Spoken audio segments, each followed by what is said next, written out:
All right. So you just we can get started now, or we can just give it a couple more minutes and then we can get started. Jane, did you want to? I sent you the Zoom link already, so we need to post it on the. Yes, because we're having a little bit of a technical issue broadcasting live on LinkedIn. So we've now got the Zoom link that you're on, so you're all okay, and it's wonderful that you're all here. But I've just put that Zoom link into LinkedIn Live so that anyone who's expecting us on LinkedIn Live will see in the comments that they can click through and join on Zoom. So let's hope they see that and they don't miss out.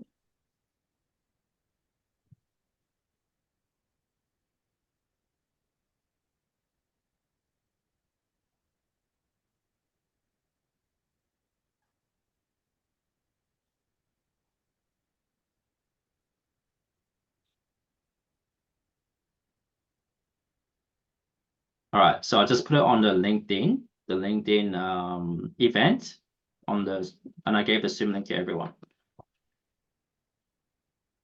Yeah, I put a comment in there as well so that people will know. Maybe while you're talking, I'll just do a little post to let people know that they can come straight to Zoom as well. Yep. Give it a couple of more minutes and then we can get started.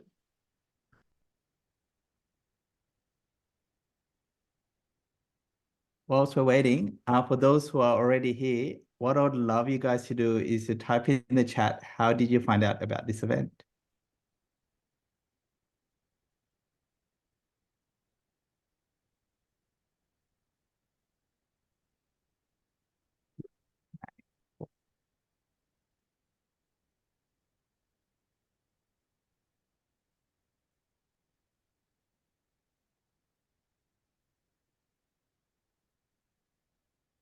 Very good. Thank you so much for sharing that with us.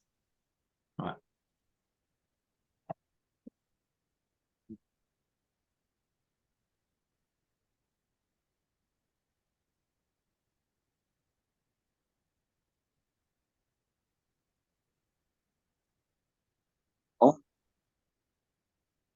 就上次嗰個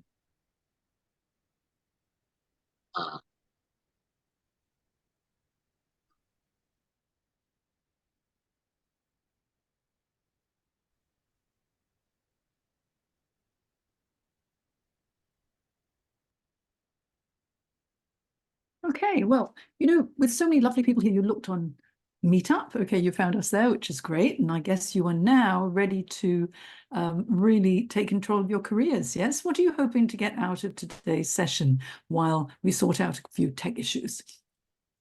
Just pop in the chat what the one big thing you want to get out of today, and then we'll make sure that we cover it for you. Yep. Jane, just let me know when we're ready and I'll start the countdown. Okay, well, we're absolutely ready now because I've just done a post on LinkedIn to let people know to come over to Zoom. So if they want to come, they will click and join. Yeah, the people are joining now. It's working. I think I just put it on the LinkedIn Live. Everyone's joining from there. Cool. No worries. So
Are you ready for career success? I'm Jane Jackson, Sydney career coach, author of Navigating Career Crossroads and LinkedIn Top Voice.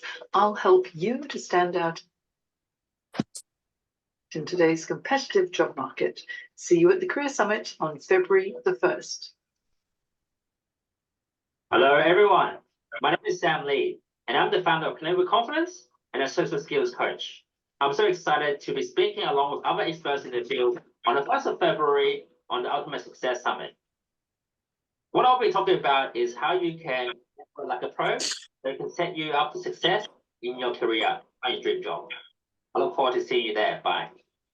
Hi, I'm Roy Kwan, and I specialize in helping high achievers overcome stress and anxiety so that they can excel in their careers.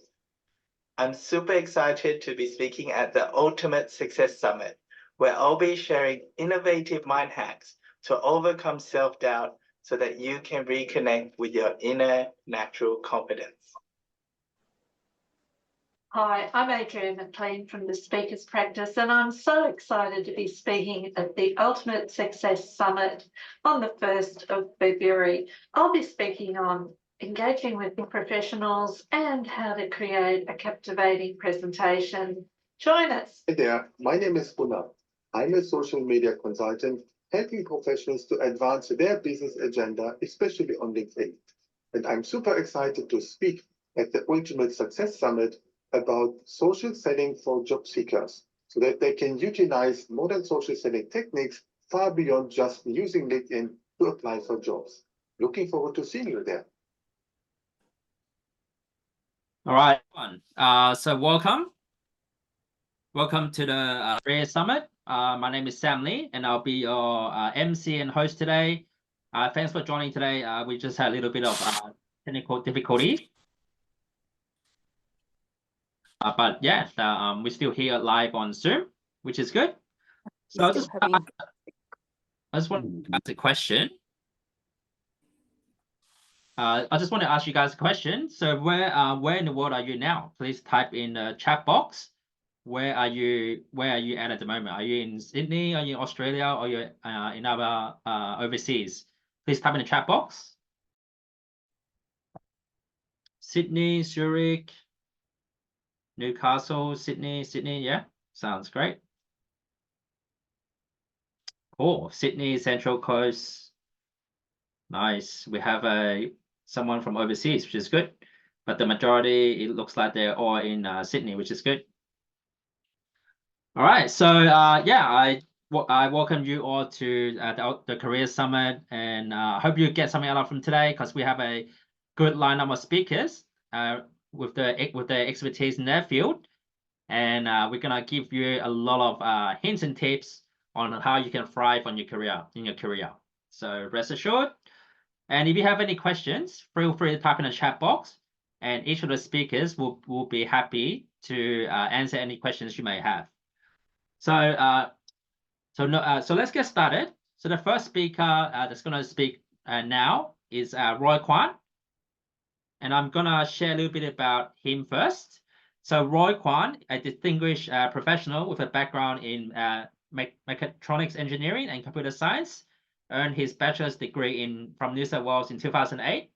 Over the course of 13 years, he carved a niche for himself as a business improvement consultant, contributing his expertise to renowned organizations such as 3PD Alliance and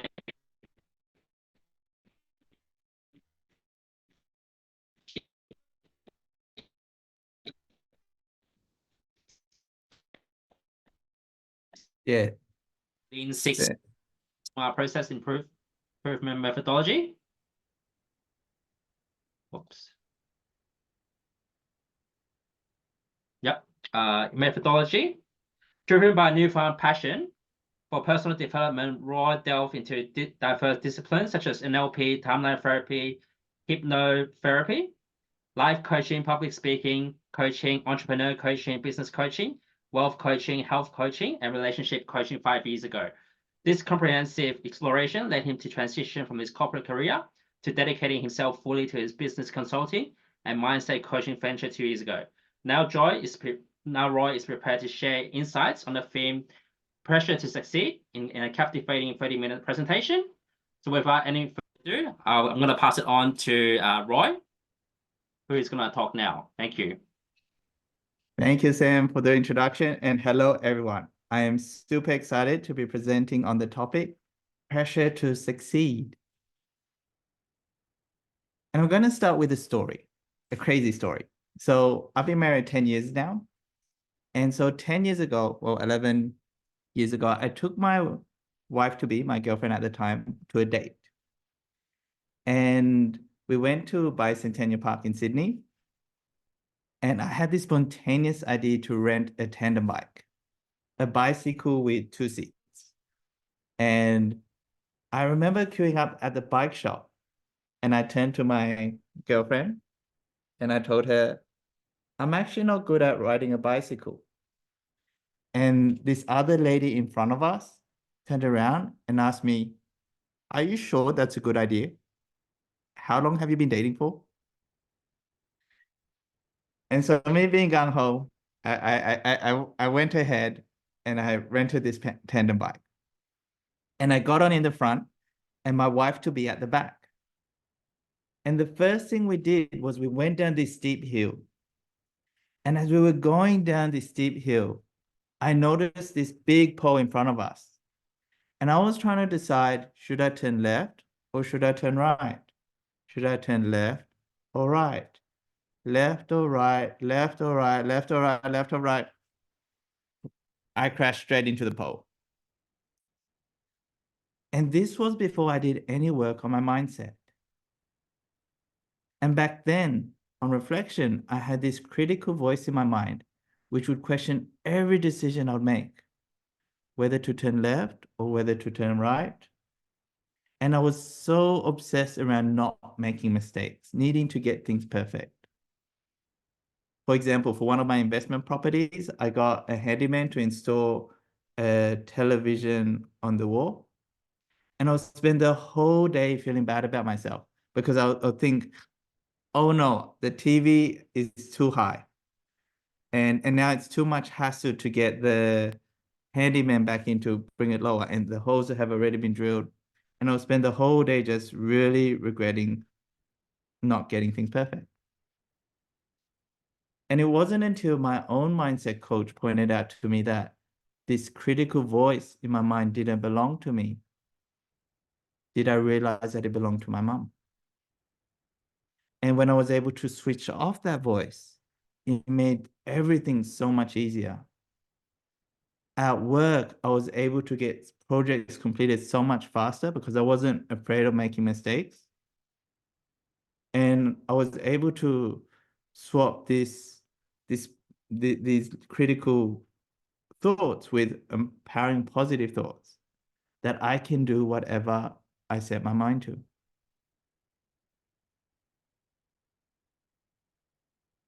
Have you guys ever heard of Bruce Lee? So Bruce Lee was a very famous martial artist. And when he was at the top of his game, all these martial artists will ask Bruce Lee to ask him to teach them. And there'll be Kung Fu. Bruce Lee would tell them, I can't teach you because your cup is full. First, empty your cup, and then you can learn. So what I'd love all of you to do today, especially at a jam-packed summit like today, I'd like all of you to switch off your critical voice and empty your cup. Then you can learn. That is the optimal state when it comes to learning. And when it comes to learning, there are 4 key stages to learning. Stage number 1 is unconscious incompetence. And this is when you don't know you're bad at something.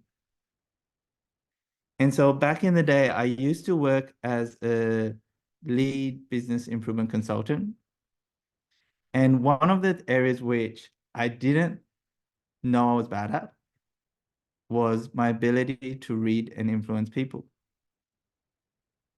I was technically as smart as anyone else in the room, but I felt like there was an invisible barrier which prevented me from moving to the next level. And then there was one day where I got a new manager. And this new manager was very ambitious and very aggressive. He wanted to run a lot of offshoring projects to cut company costs. And with offshoring projects, it requires a high level of sensitivity. And then he pulled me into a room and he told me, Roy, this is something that you're not good at. You don't have the sensitivity. You don't know how to read people. You can't influence people. And he told me to find another team or he will performance manage me out. And this was a huge wake-up call. It was actually a huge slap in the face. And this was when I realized that I had this area where I wasn't good at. And that got me to conscious incompetence. And fortunately, because of my life's experience, I have a lot of resilience. So I was able to find another company to work for and leave that toxic manager behind. And I found another role in another company where it was actually a promotion and I was getting higher pay. And I had this new manager who loved everything that I did. But I felt like I had reached my peak because I couldn't learn this skill. And then I discovered NLP, Neuro-Linguistic Programming, which is the language of the mind and how we communicate to ourselves and others. And by changing our negative self-talk, we can make rapid changes to our psychology and the way we communicate.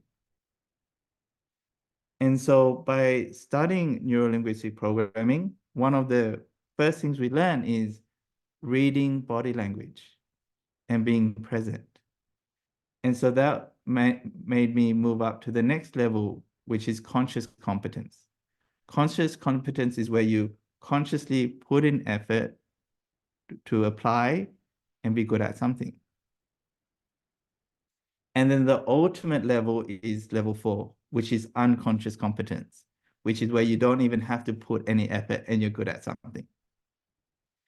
And what was interesting was back in the day when I did have this limitation in the corporate world, I had a manager who was only a few years older than me, and he was soaring up the corporate ladder. And now he's actually managing director of a 1,000+ employee company. And one thing I noticed was he naturally had this gift when it came to reading body language and influencing people.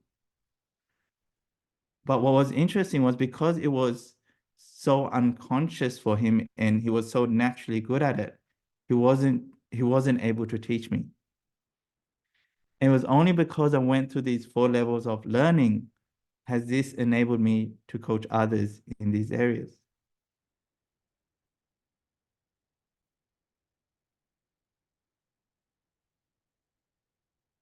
And so just really quickly about my qualifications, I mentioned before, I studied neuro-linguistic programming. I'm also certified in timeline therapy, hypnotherapy, life, business, entrepreneurship, public relationship, and wellness coaching. And I integrate all of these disciplines together to help my clients to achieve their goals in any facet in their life. And today I'll be talking about pressure, the pressure to succeed. And what often comes with pressure is emotions. And when we're young, we're taught to suppress our emotions, to control our emotions. And the problem with suppressing and controlling our emotions, it's like pushing a beach ball underwater. The more you push it down, the more the pressure builds. The more that you push it down, the more the pressure builds. The more you push it down, the more the pressure builds until something bumps us And it could be inconsequential in the grand scheme of things. And the beach ball bursts out of the water. And that's essentially what an angry outburst is, where you just lose your temper. And I have been guilty of losing my temper in my high pressure job before, in the past. That's what an anxiety, a panic attack is when we suppress fear for too long. Or depression when we've suppressed sadness for too long. And the problem with suppressing our emotions, controlling our emotions, is we imprison ourselves and it just accumulates. And holding on to these emotions, it wreaks havoc in terms of our emotional health, our mental health, and our physical health. So a healthy approach is to learn to let go of these emotions and be free. And by letting go of these emotions and allowing yourself to be free, it allows you to be present. And when you are present, it makes it so easy to read and understand people's body language, what's happening in the room, and to influence.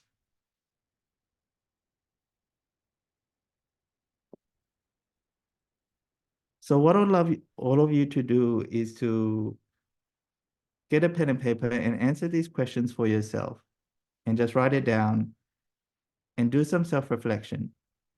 A problem well-defined is a problem well-solved. And by doing these exercises, it will help you to lift your emotional intelligence,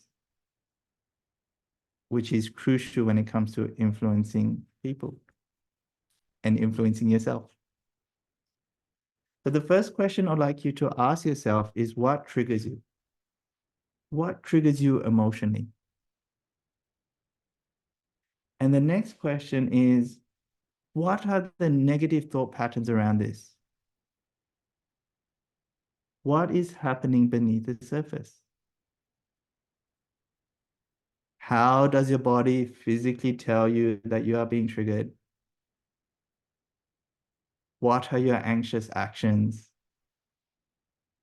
And what are the negative outcomes due to your anxious actions? And let me share a personal example. So back when I was working as a lead business improvement consultant, there was a time where I was giving a presentation to the chief marketing officer. And I remember, even though I had spent months preparing this report, I was feeling anxious. And my body told me this because when I was talking to him, I could feel my cheeks getting flushed, my heart beating really fast. I could hear myself stuttering. And it was just so weird because I knew everything inside and out, though I couldn't express myself confidently with ease. And in terms of my anxious actions at that time, fortunately, I don't smoke or drink, though I am guilty of chocolate. So I would often eat chocolate to boost my mood back up. And in terms of the negative outcomes due to my anxious actions, well, for me, it was missing out on opportunities to promote and showcase my talents. And more importantly, not putting myself out there for promotions or applying for higher paying roles. What was interesting was whenever I applied for a higher paying job, it was only because I was forced to. For example, the first time I was made redundant, that forced me to go out and find a higher paying job. Or when I was dealing with that, the toxic manager I was dealing with before, that forced me to go out and find a higher paying job. And so these negative thought patterns, when I look back at this, the negative thought patterns which were happening beneath the surface was I wasn't good enough.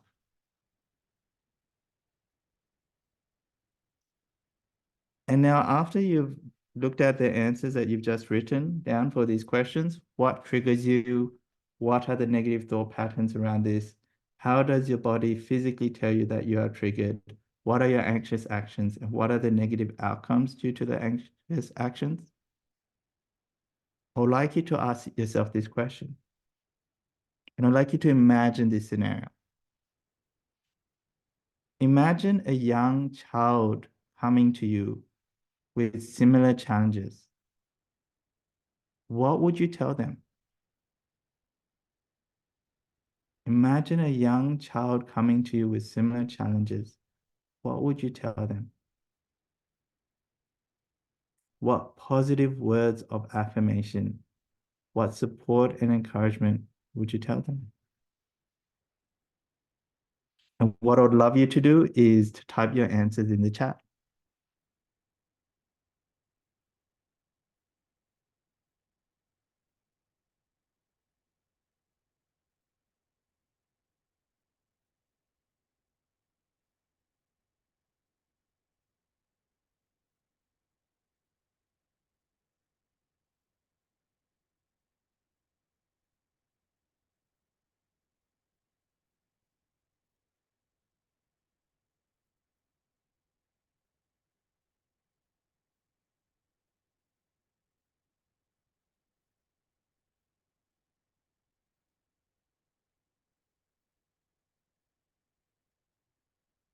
And it's okay if you're too shy to answer, share your answers in the chat. What's most important is those words of affirmations that you would have said to a young child. Those are the same words of affirmations and support, encouragement you can give to yourself.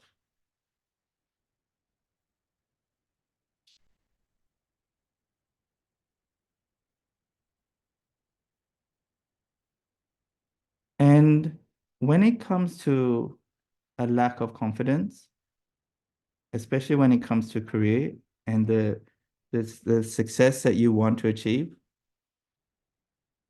what's really powerful is understanding where our limiting beliefs and negative thought patterns, emotional patterns come from.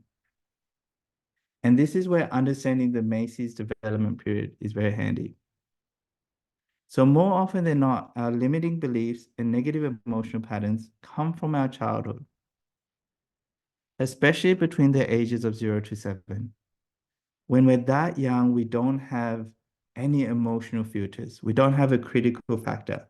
So anything that's said to us or happens to us gets imprinted in our mind, and that can form a limiting belief or negative thought pattern for the rest of our lives. And those limiting beliefs can hinder us, can prevent us from succeeding and achieving our full potential in our career.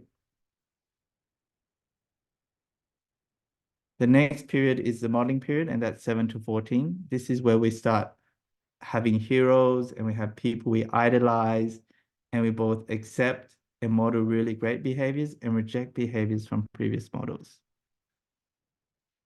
And the period after that is the socialization period. That's from ages 14 to 21.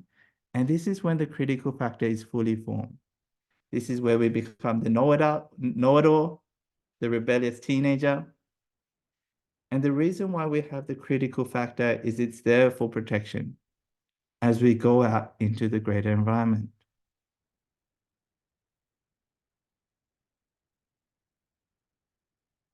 And what I love to do is to help my clients to clear their negative emotional patterns and limiting beliefs. What I find is most people know what they need to do, but it's their mindset, their limiting beliefs which hold them back.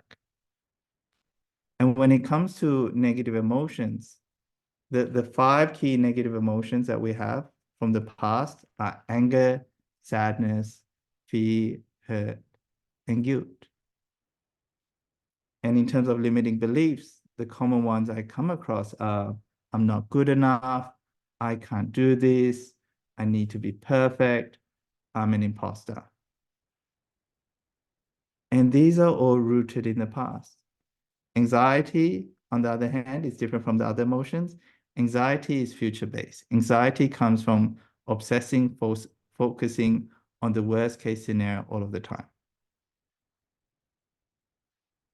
And when you think about these emotional patterns and limiting beliefs, I would like you to understand that your mind operates like a supercomputer.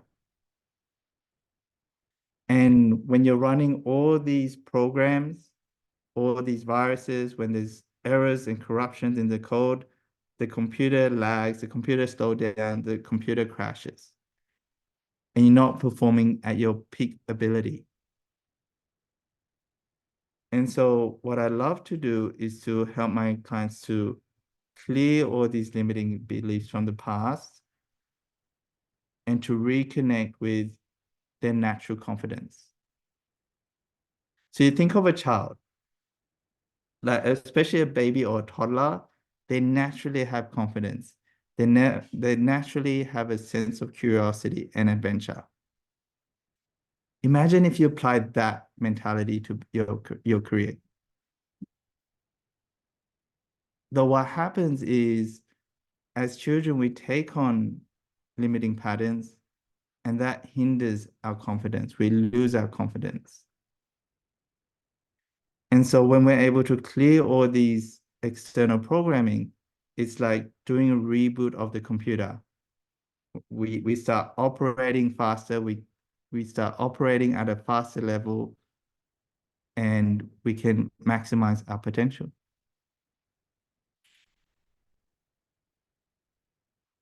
And so here's some questions for you to reflect on. And this time, I really want you to write them down. You don't have to share them, but really write them down.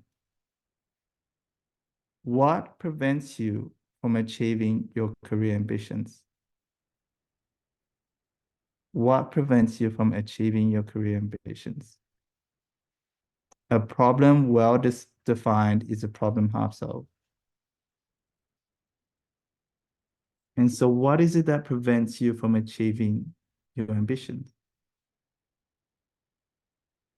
And when you write these answers down, I'd like you to reflect on them. What are your most limiting beliefs? More likely than not, what's preventing you from achieving your goals are your limiting beliefs.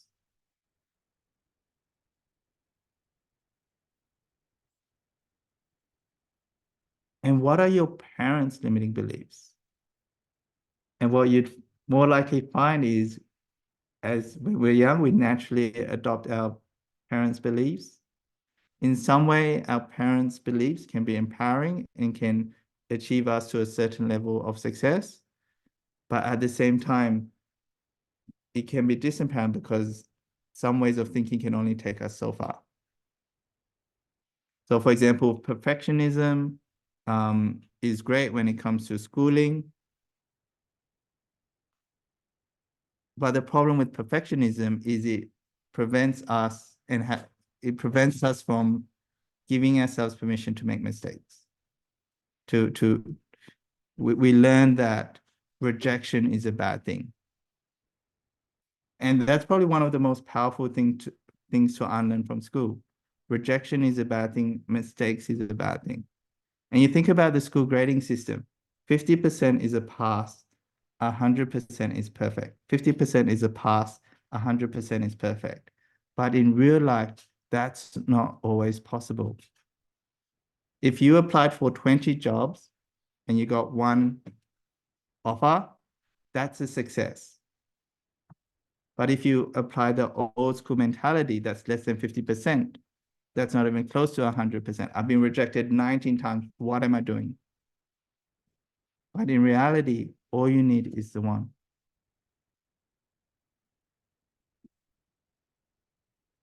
And when it comes to reflecting on what's preventing you from achieving your goals and your limiting beliefs, the question to really ask yourself is, why are you committed to releasing these limiting beliefs? What has these limiting beliefs cost you in the past? And it's not just the physical cost, but it's also the opportunity cost. And what will holding onto these limiting beliefs can cost you in the future? By understanding the problem is the key to new opportunities, because then you can solve them. You can't solve a problem if you don't know that it doesn't exist. You can't improve yourself when you're in the unconscious incompetence stage. You can only improve yourself when you're conscious of where you're incompetent, and only then can you work on those areas of weaknesses and then move up to the next level.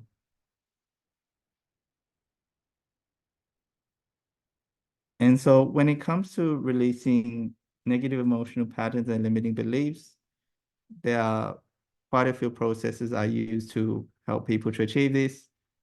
In essence, I look at clearing the 5 core negative emotions: anger, sadness, fear, hurt, guilt, and the 5 key relationship influences: mother, father, siblings, ex-partners, etc. And the way I do it is to get you to understand the root cause event and to be able to look at this event from different angles. And by changing the perspective, we can find new learnings to change the meaning of the story and to change your energy. So here's an example. I used to have a limiting belief that I wasn't good at reading people. I wasn't good at influencing people. And that capped my career growth. But it was okay for me because I was still good at my job. I still got quite a few accolades, though I felt like I picked and I couldn't go any further. And it wasn't until I went through this process that I realized that this limiting belief came from my previous manager. And by identifying the root cause and shifting my perspective, I was able to change this belief that I couldn't learn this specific skill with a new belief that I can learn whatever I set my mind to. And that enabled me to accomplish so much at work. We had a data team, and for 5 years, the executive team asked them to produce some insights and they couldn't produce it. I was able to produce it in 3 months. And that was simply because I had a mindset that I could do it. Whenever I spoke to this data team, they said, no, it can't be done. And that mindset limited them. But because I had this mindset that I could do it and I'm going to prove them wrong, I was able to get it done in 3 months and I was able to get all the glory. When it comes to releasing anxiety, I have a separate process for this.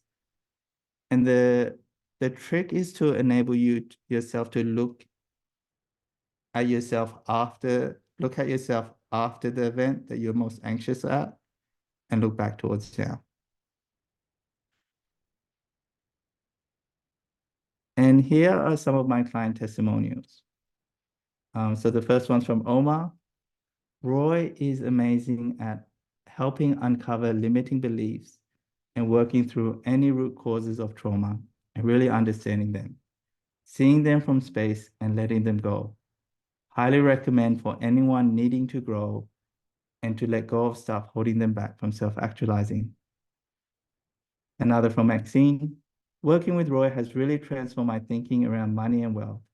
His timeline therapy approach was especially valuable in terms of understanding where some of my attitudes to money and relationship with it has come from. And from Saeed, Roy helped me during my difficult times to overcome binge eating and drinking. He cleaned my mind, helped me to exercise and lose 10 kilos of weight. Even today, if I need any help in business or in personal life, it's just a call away. And just a few other, I will read them out. I'll just quickly give a summary. With Tanya, she had insomnia for 3 years. After I was able to go through those processes I shared before, she had no trouble sleeping after that. She no longer needed to take sleeping medication, and she works as a night shift nurse. With Ray, I helped her to get a better perspective on her career, family, friends, and most importantly, herself. And with Tanya, she had seen 16 psychologists before seeing me. And after I helped her to address the root cause of her anxiety, it's made a dramatic change in her mindset. So if you're interested in uplifting your mindset, clearing your mind to reconnect with your natural, confident self, book a free one-to-one intro call with me. You can scan the QR code, which will bring up a Linktree link. It would also give you a link to one of my previous anxiety workshops, which is double the length of this one. You can email me at roy@purposeadvisory.com.au, or you can call or text me on 0406 806 096. I would love to help you to clear the past so that you can live your life to your full potential.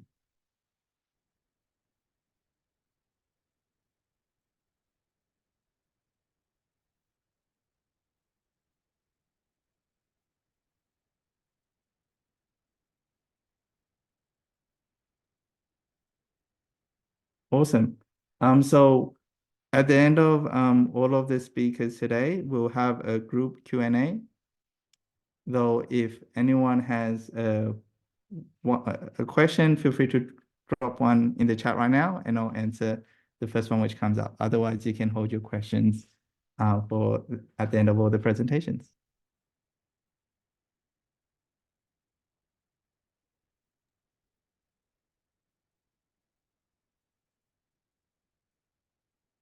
Cool. So thanks, Roy, for speaking, to becoming the first speaker. Please give him a thumbs up. He did a very great presentation today. Hope you learned something from an anxiety perspective. And if you have any questions, we have a panel Q&A towards the end. You can ask all of our speakers. Or if you have any questions now, please raise your hands or type in the chat box for any questions for Roy. Otherwise, we'll go to the next speaker. I'll just give you 10 seconds to write any questions. And if there's none, I'll do it. Cool.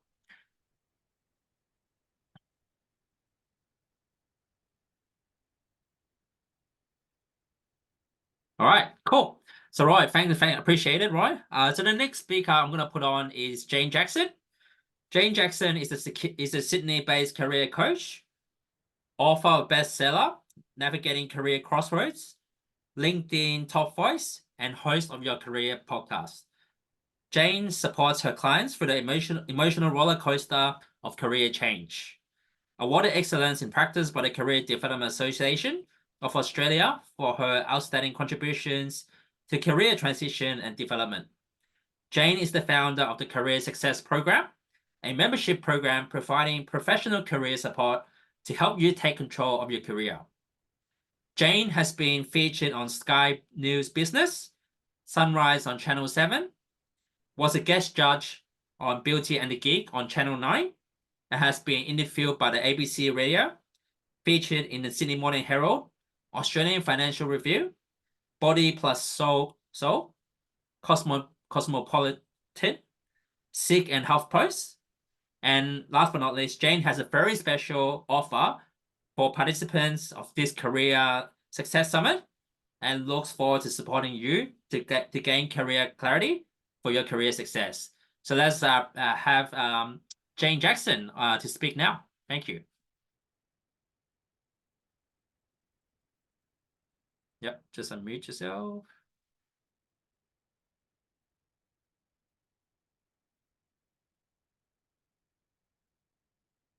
There we go. Thank you so much, Sam. That was such a lovely introduction. But before I get started, I want to say what a brilliant presentation from Roy. It was so heartfelt, and thanks for sharing your stories, Roy, because I'm sure everybody could really resonate with some of those self-limiting beliefs that inevitably we all have. And my key takeaway from that was that based on our hidden image that no one else can see, you know, those early influences that we have on our lives, if we're going to be able to develop resilience, it really helps to keep a childlike attitude to life, stay curious, keep learning, and expect that good things will happen. And that way it helps to shift our mindset towards positivity. And if you can go through what Roy has taught us today, then you'll be ready for the next step, especially if you are in career transition and looking for a job. Then you'll be able to start to develop the career clarity that you'll need in order to take things to the next step. Okay, so let me get to the next slide. So what I want to do is to help you stop going around in circles, feeling frustrated and stuck and not really knowing what to do next, whether you want to progress in your career or whether you're looking for another job. So I'm wondering, is this how you're feeling right now? Are you wondering if there's more you could be doing in your career? Perhaps you're feeling like, oh, I've been in this role for a long time and I never seem to get tapped on the shoulder for the next promotion. Or perhaps you've gone through a redundancy and you're feeling like your confidence has been shaken a little bit. And then you start to doubt yourself as well. Perhaps you want to make a change, but you don't know what you really want. So you don't know where to focus your efforts. And perhaps currently there's something going on at work if you're in employment at the moment and there's organizational change happening. Perhaps you're hearing some rumors, you don't know if there's going to be downsizing or maybe a change in direction within your organization. So it's causing a little bit of concern. This session will help you if you're navigating your career crossroads at this point in time, or thinking that maybe you want to navigate career crossroads in the near future. You're not feeling 100% happy in your job, but you don't know why you're unhappy. You think that it might be some niggly little thing that's really bothering you, or you think it's a big thing, but it's not really the most important thing. And so that does tie in a little bit to what Roy was saying before, is get to the root cause of what is really creating discomfort or unhappiness in your life. And you want to gain clarity of purpose. So the exercises that I'll be talking through today will help you to gain clarity so that you can make the right decisions when you're moving forward. Okay, so as Sam has said, I'm a career coach and I'm on a mission to help to inspire you to take control of your career and create the life you deserve. I've been coaching now for over 22 years, helping professionals in transition. And I've created a career success program, which is an affordable option because my mission really is to make careers guidance accessible and affordable. You can always explore that at thecareersacademy.online, but more on that a little bit later.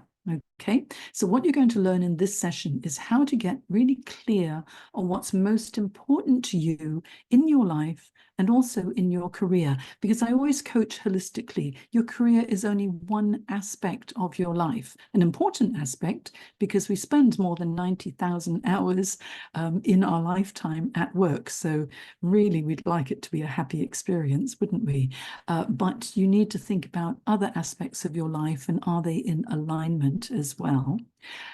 Also, you'll find out how you can find out what you have in your career toolkit so that you can leverage that to your benefit if you're thinking about making a career change, and also how to avoid the deadly mistakes that will make you choose the wrong job, because you don't want to go out of the frying pan into the fire. You want to make the right choices so that you can create the career that will really make you happy and feel rewarding and satisfying. Okay, so please, the session will take 30 minutes, okay, and then I'll be done. So please remember to have your pen and paper ready and to take notes. And if you ever need additional inspiration, you can follow me on my socials, on LinkedIn, of course, but Facebook and Instagram, my handle is Jane Career Coach. So feel free to have a look at some of the posts that I share there that is all designed to help you in your career. And at the end of the session, I'll give you a link to download my printable goals calendar, because it's got a 12-month calendar there, a SMART goals template, and also a weekly tasks assessment, because setting goals for your career or for your life is all well and good, but you need to have a system to reach those goals. So this is why goal setting and resolutions at the beginning of the year don't usually work, because you've got the goals, but you don't know how to get there. So my weekly tasks and SMART goals sheet will help you to get there. So hang on till the end and I'll give you the link. Okay, so how can you gain career clarity? By understanding, first of all, where you're at in your life right now.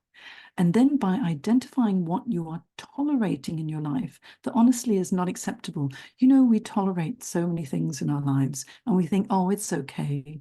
You know, don't worry about it. It'll be fine. But no, we have to really back ourselves and be strong enough and confident enough to say what is acceptable and what isn't.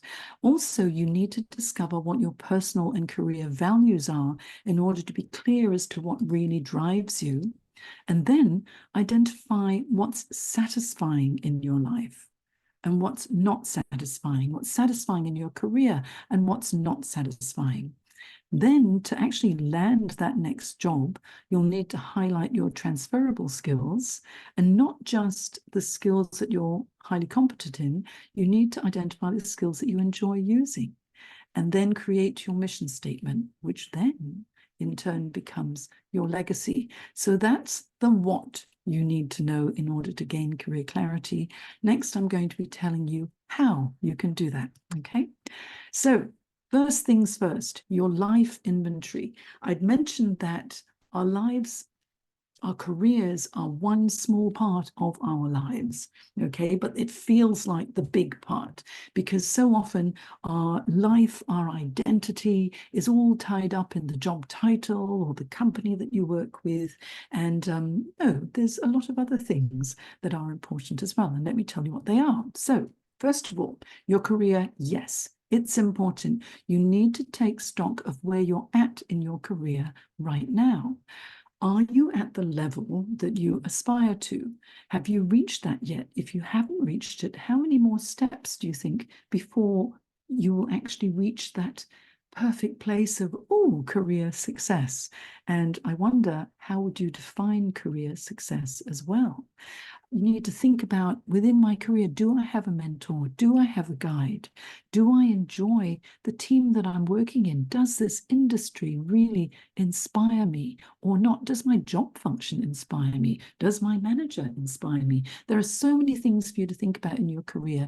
You need to take stock of each and every aspect. The next is, what about your finances? Have you sorted things out with regard to your finances? Are you on track to be able to confidently say that ultimately, when I am ready for retirement, I will have built up a good nest egg? Have you taken care of things that are financially related, such as your will? Have you updated your will recently? I wonder, because I bet most of you have not. And it's very important, especially if you have children. Please take care of a very important financial concerns, such as your will, such as, are you contributing enough to super? So have a think about it. And if you need to, of course, there are financial advisors who can assist you, but do a budget so you know where you're at. And if you're in transition, you need to understand your finances so that you know how long can you actually be in transition before you must land that next job. And that will determine how you're going to be looking for the next job. The next thing is, think about your relationships. They play such a huge part in your life.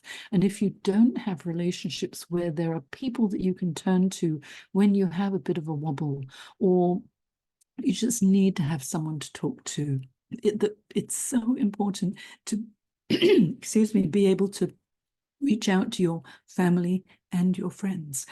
Are you in a situation where if you met someone that, excuse me, you met someone in the street and you think, oh my goodness, we've got unfinished business, you would cross the road, excuse me, cross the road to avoid talking to them? That's unfinished business. That's a relationship that maybe you need to take care of. Let me just take a quick sip of water. But I'm giving you some food for thought, aren't I? All right. So you need to take stock of your relationships. Then what about your home environment? I think I swallowed something the wrong way. Excuse all the coughing. But your home environment is important. Is it conducive to you being happy and healthy? Do you surround yourself with beautiful things? Do you get enough light? Do you get enough air? Do you get enough peace and quiet? Are you able to get a good night's sleep? What's your bed like? What's your pillow like? What is your physical environment at home and at work? And is it conducive to you being the best version of yourself? And finally, your health, your mental health and your physical health. You must make that a priority, because if you don't have good health, nothing else can actually be that much good either. Yes. So think about where you're at when it comes to your mindset and your mental health. Think about where you're at with regard to your physical health. Do you exercise? Do you meditate? Do you take time out to relax and switch off completely? Do you do a digital detox from time to time so that you're not always online? So your life inventory is an important thing to start off with. Once you've taken stock of your life and where you're at, then you can move on. Consider, what are the things that you're tolerating?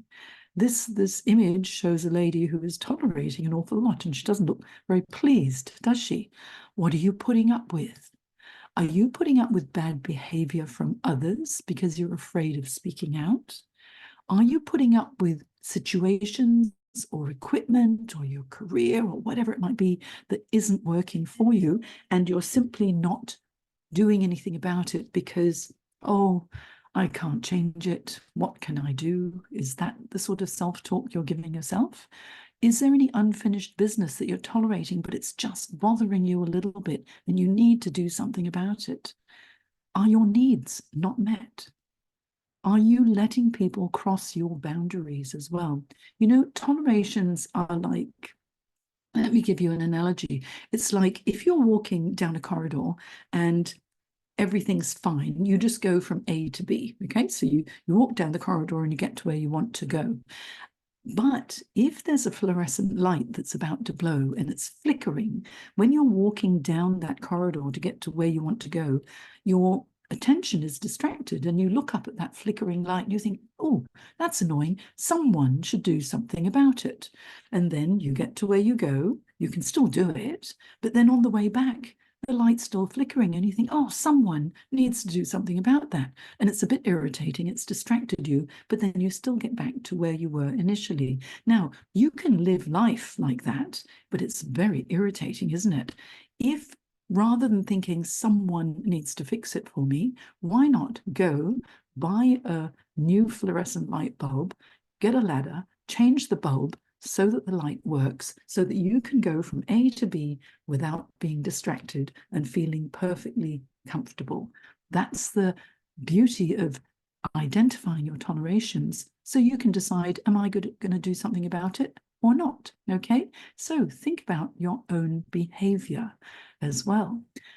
In order to gain clarity, you also need to identify your core values. They guide us throughout our lives.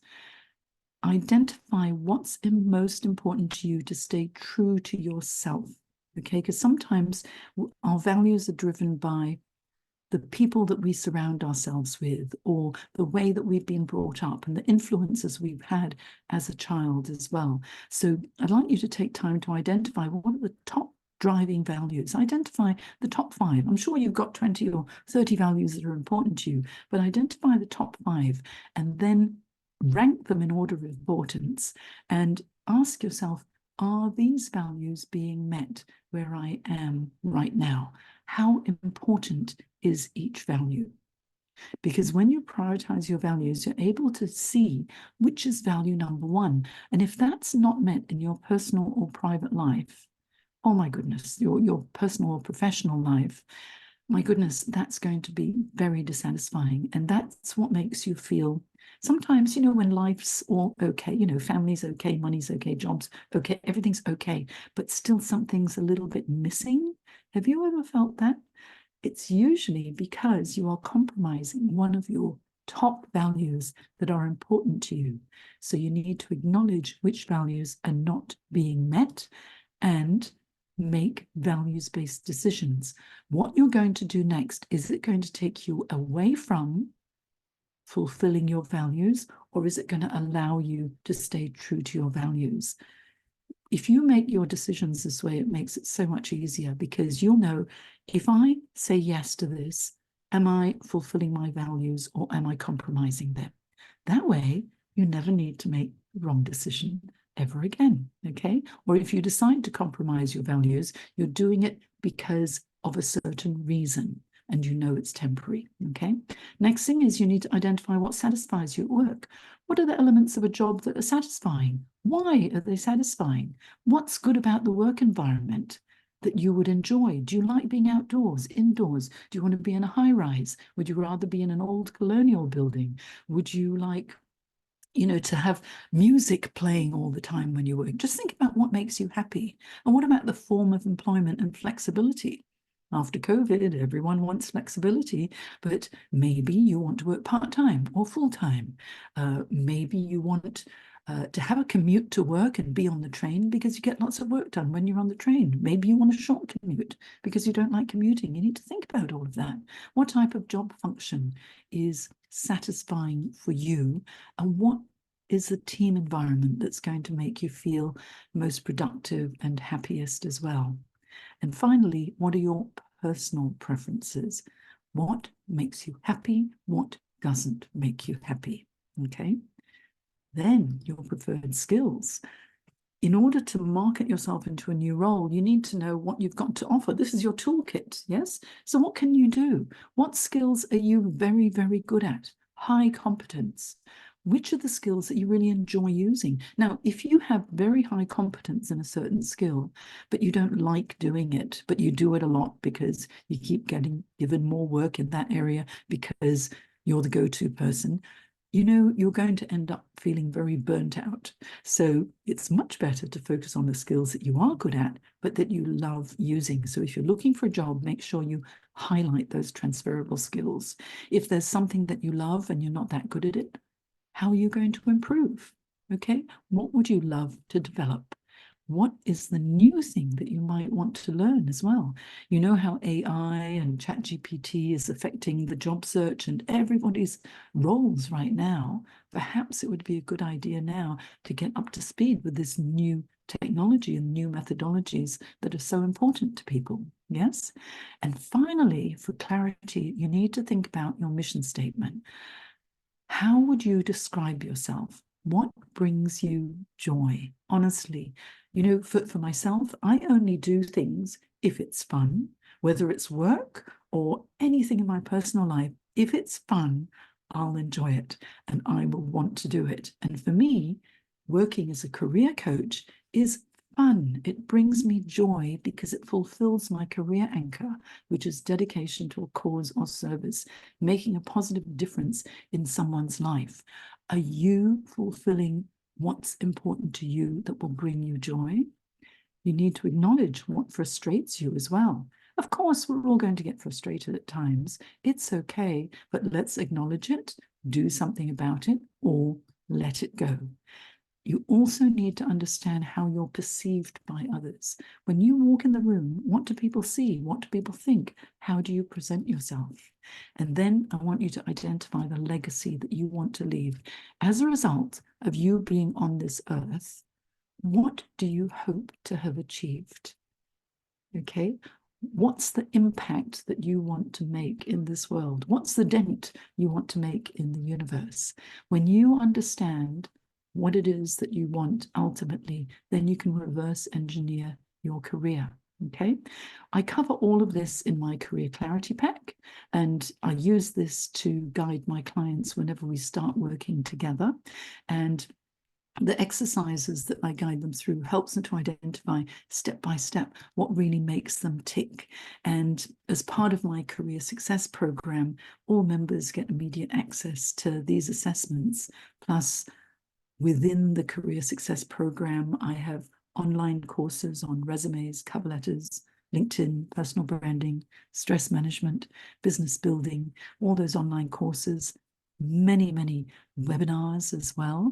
And I have live fortnightly group coaching calls within my Career Success Program, which I've created to make professional career coaching accessible and affordable to everybody who needs it, because one-on-one coaching does end up being quite a big investment into your career. Okay, so what's in the Clarity Pack? A stock take of the life inventory, tolerations assessment, values assessment, satisfiers assessment, your preferred skills, okay, and also how to craft your mission statement and identify your legacy. It's pretty handy career clarity pack. So if you feel like this at the moment, a bit confused, daunted, afraid of the future, but you really want to feel like this, confident, clear, and excited about your career, then the Career Success Program may be an affordable option that will really help you. Okay, now I have a special offer for you. Thank you for joining me on this presentation in the Career Success Summit. So you can get a 30-minute one-on-one career coaching session with me, which normally is $290, and you'll get that for free if you join the Career Success Program. Okay, so until the 5th of February, you can get this 30-minute one-on-one career coaching session with me, and you can also decide whether or not you want the annual program in which you get 4 months free. Okay, so all you need to do is to go to thecareersacademy.online/career success program, and I will be able to support you to land the job you'll love. Or if you're already in a job and you're perfectly happy there, I'll help you to grow your career and manage and develop your career moving forward. Okay, if you need to develop your leadership style, really understand what you're like as a leader, your communication style, as well as all of the job search methodologies, that's what you get in the Careers Academy online, the Career Success Program. Okay, now I promised you that I'd give you a freebie, and so okay, there's a little arrow, so you can go to the Careers Academy.online Career Success Program if you wish, but you'll get my printable goals calendar, weekly task template, and SMART goals if you go here. Okay, so this is the link. Go to the Careers Academy, remember there's an S there, .online/goals-calendar, and you will be able to download that for free. You can print it out or you can use it on your computer as a soft copy, but I can guarantee it will help you to identify your goals, make them SMART goals, and then break them down into weekly action tasks, which will be your system to ensure that you achieve your goals. Okay, and so thank you so much. It was my pleasure to have a chat with you today, and let me see if I can get into stop sharing. And if you do have any questions, obviously I'm very happy to answer this at the end. Okay, so thanks so much, and I'll just have a look in the chat and see if there were any questions. No questions, but thank you so much for listening, everybody, and if you do have questions, just pop them in the chat. Thank you, Sam.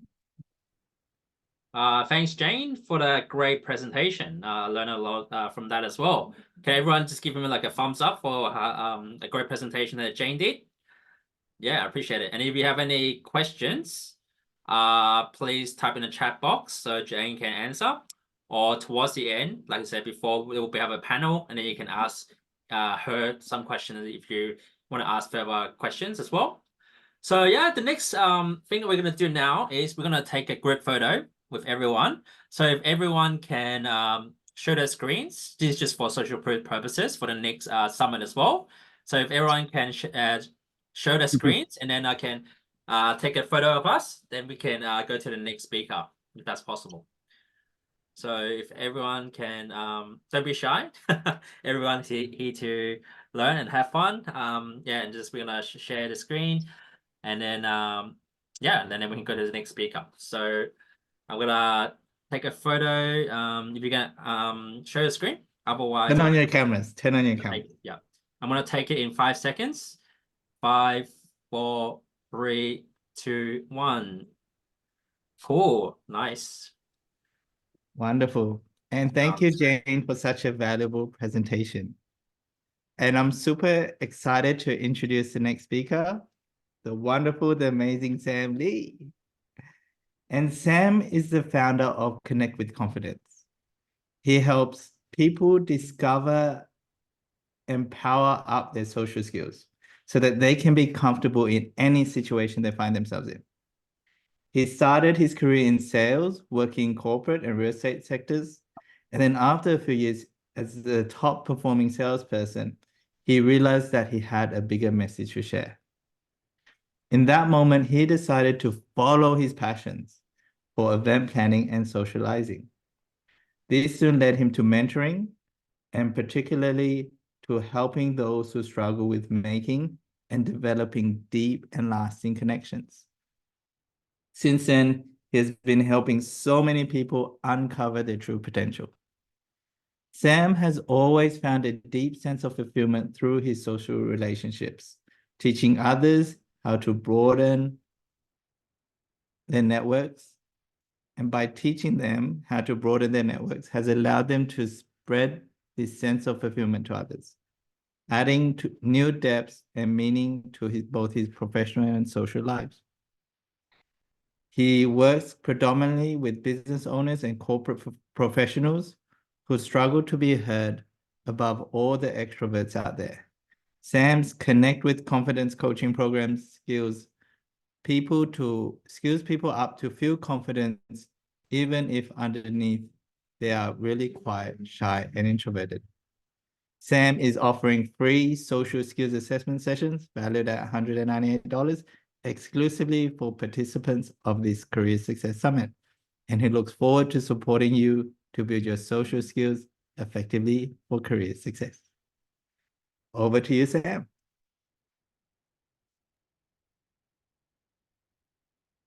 All right, thanks, Roy, for the great introduction. Appreciate that. As I'm the MC, I'm not gonna introduce myself, so I got someone else to help me introduce. So thanks for the great introduction, Roy. I appreciate it. I'm just gonna share my screen, and then we're gonna get started. All right, so welcome.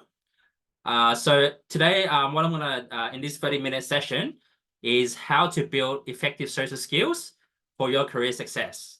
So I believe it's very important to have good social skills if you're looking for a job or you have a job already, because if you have good social skills, you'll be able to build great relationships with your colleagues, your managers, your bosses, etc. It's all about knowing how to build rapport, and how to build rapport is how to have great social skills that will set you up for success in finding a job. And I believe, especially in job interviews as well, if you have good social skills and then the interviewer can see you, oh, okay, this person here is very friendly, social skills very good, then you're already one step ahead of everyone to get that job. So this is what I'm gonna tie in terms of building your career success. And today it's gonna be very interactive. I'm gonna ask you guys a question. So when I ask you a question, feel free to type in the chat box so you guys can have a great interaction. All right. So yeah, feel free to follow I'm on social media as well. Feel free to follow and like my Facebook page, Connect with Confidence. And pretty sure everyone's from Sydney here, and we have some people from overseas. So I want to ask you guys a question. On a scale of 1 to 10, how confident are you in your social skills when you connect with people? Based on the current situation, type from 1 to 10 in the chat box. What's your social skills score at the moment?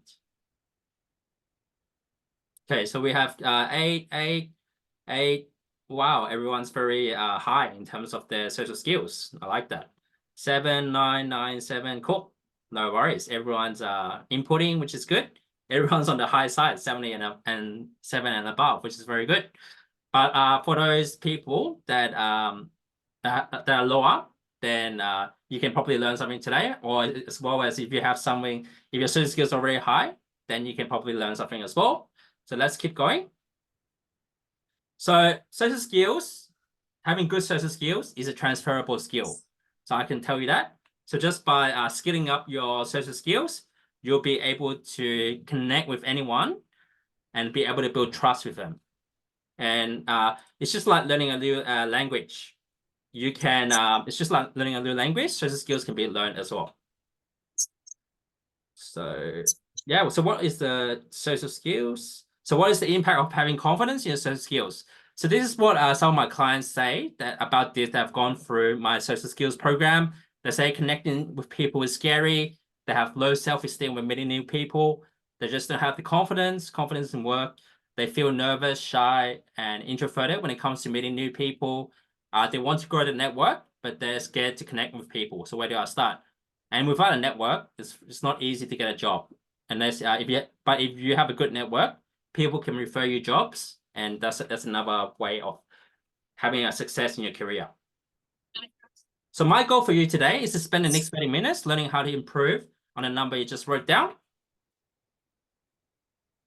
And this is my type of clients. If you fall into any of these categories, if you lack social skills, social confidence, you have social media anxiety, social anxiety, you have anxiety, depression, you're shy, you're nervous, you're introverted, you want to improve in your communication skills, such as ice breaking and starting an interesting conversation. You just don't know how to build trust with people. You want to grow a big network. You basically have not much friends. You feel lonely. You want to build more friendships. You want to be promoting a job. You want to be etc. Then you qualify for me to help you as well. So your permission today, I'm going to speak a little bit fast. I'm going to have a half Aussie accent. I want to provide you with valuable content and an offer for you towards the end as well. So just a little bit about myself. Roy already introduced me a little bit. So I'm a social skills coach by business. I'm also a 2-time published author of The Social Way and Connect with Confidence. We can show you the books later on. And I'm also a motivational speaker. So I've been featured in a couple of local radio stations. In Sydney, I've been doing corporate workshops. I've been doing speaking gigs at universities such as UNSW, and been doing a lot of speaking gigs at State Library, New South Wales, BNI, and my books in Dimmings bookstores as well. And this is my certifications. I'm a life coach, certified as well, and I'm also certified in NLP, Neuro-Linguistic Programming. And this is just my 2 books. So these are the 2 books that I published on Amazon right now. On the left-hand side, you can see. Yep.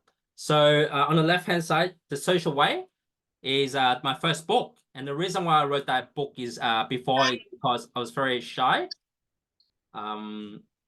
Shy, introverted, and nervous when it comes to many people. Let me just move to speaker. Okay, that's cool. Yeah, so that's yeah, basically before I was very shy, I was very introverted. I was nervous when it comes to meeting people, connecting with people, and it got to a point where I was very vulnerable to being bullied. So so I said to myself, I'm not gonna get bullied by people, because before I was in hospital due to depression and things like that. So I said to myself, I'm gonna write this book to help people to connect with people in the right way, without bullying other people at the first step. And on the right-hand side, that's just a little bit of story about myself. On the right-hand side here is Connect with Confidence. So this is my business based on the book.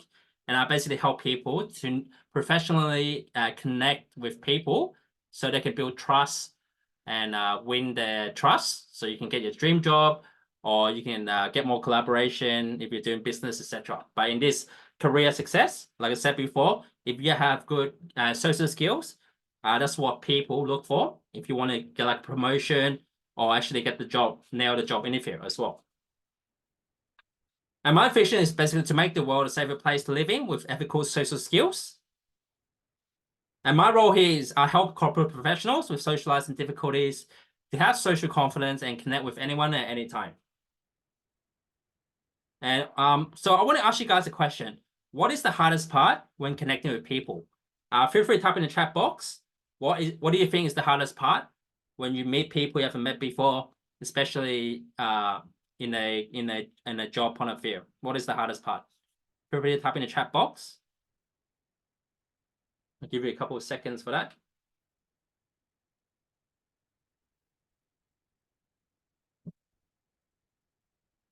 Okay. While we get the answers, I can keep going. And my promise is basically how to go from shy, introverted, nervous, lack of confidence to connecting with confidence in 90 days without having to feel awkward at all. So we have some answers: retaining the interest, breaking the ice and connecting, finding common topics. That's great. Thinking of what to say, knowing how to connect with them. Sounds great. So I'll be covering all that later on. Also appreciate your answers at the moment. So it comes down to the obvious question: how do I do it? How do I connect with people so I can build trust with them instantaneously and have a good relationship in the long run? So I want to ask you guys a question. Do you want to use the process of trial and error, or you want to follow a proven system that will allow you to connect with people and be successful in your career? So type in the chat box. Do you want to use the process of trial and error, or you want to use a proven system to help you to connect with people confidently? Please type in the chat box, trial and error or system. All right, cool. System, trial and error, system. Cool. All right. So yeah, if you have a trial and error, you're kind of like winging it, but if you have a system, that's gonna set you up for success. So my system is called the Magnetic Connector Program. So if you're interested, if you want to improve your social skills, you want to become a magnetic connector person, then this program is for you. And it's not right for everyone. So why I built this system program is to help people to go from shy, introverted, lack of confidence to become successful networkers, and also to grow a profitable network. And this program is designed to give you confidence when it comes to connecting with people, a huge quality network that will increase your net worth. So who here has heard of the term your network equals your net worth?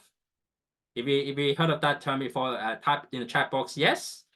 And because that's true, the more bigger network you have, the bigger net worth you have as well. Cool. Some people have heard of it. And it also gives you influential powers and fame. And this is a 3-week program. I'm not going to go into that at the moment, towards the end later on. So now I'm going to share one of my client testimonials. Her name is Hadar Bensel, and she's an English teacher by trade, and she joined my program because she lacked that confidence when it comes to interacting with people. So this will be very quick. Hi, my name is Hadar Bensel. I've been a teacher for a very long time, and I am now turning, instead of being working for other people, I want to have my own business. Now, in order to have my own business, I need to be able to connect with other people and let them know what my business is about. It's not just teaching English or teaching. I need to connect with other people and learn about what they actually need. And this way I will improve my program and my website, and I'll be able to actually have a functioning business. It's a scary move. I have to change a lot of things in the way I think and the way I do things. And this is where I met Sam Lee, and I have done his foundation course, which has helped me a great deal, has given me a lot more confidence, a lot more ideas how to go about approaching people, how to start a conversation. And I have actually joined his next level up group because I'm very happy and very appreciative of the way he works and the way I feel and the confidence that I have been gaining. And this will help me not only in business, but in a lot of other ways. Before I was very shy, and the only time I open up is in front of kids. Now I can open up in front of adults, and I can do the things that I really want to do. So thank you very much, and I really appreciate that help. Thank you. Right, so she was just one of my client testimonials. I just want to share another client testimonial of mine. So this is Arvid. So actually, he's one of my clients, previous clients. So before, he's very shy, he's very introverted, and he wanted to seek help from me because he wanted to be confident around people, build trust with people, and to improve on his social skills. So he came to me for that. And before, he's very shy, he was very introverted, and he lacked that confidence like it used to be. And during the process of the coaching process, I was able to find the things that stopped him from being able to communicate and network from a professional point of view. And after being coached by me, he felt more confident as a person, and he was able to build trust with people that could help his career success as well. So my reason for sharing this is this could be you as well. You could be in the process of I feel like you feel shy, you feel introverted, and you're scared of meeting people, especially if you want to look for jobs. The job interview, you need to look like you're very confident in job interviews as well as when you're in a job, you need to build good relationships with them. Otherwise, if you have bad relationships with it, such as politics and things, etc., then that's not going to help you in the long run. So if you improve just by improving your social skills and playing the game in your job, that's going to set you up for success. And that's what I can do for you as well. And this is just this testimonial. Unfavorable people skills is the worst bad habit that anyone can have. We keep doing the same thing for over the years, but knowing it's harmful. Sam's workshop provided all the practicable approaches to help you identify the bad habits you have developed. And what I have learned is practicable and applicable skills in a daily communication in various scenarios. So what's been most useful so far for you? And could this be you? And now I'm going to go into a few of the content. So this is some free content that you can utilize when you connect with people, especially in a career sense. So I want to ask you guys a question. How many seconds does it take for someone to form a first impression of you? Feel free to type in the chat box. How many seconds? And then if you set the right one, I can give you a surprise later on. Okay, so Deborah said 7, Leon said 3, Shay said less than 1, Sigrid said 3. Wow. So we have all sorts of answers. Kay said 5, iPhone said 3. Wow. So we actually have some winners here. So it's actually the first 3 seconds. So it's really good how iPhone, Sigrid, and Leon said it right. So which is good. Great job. So actually, I didn't make this up. So this is backed by science that it takes someone 3 seconds to form a first impression of you.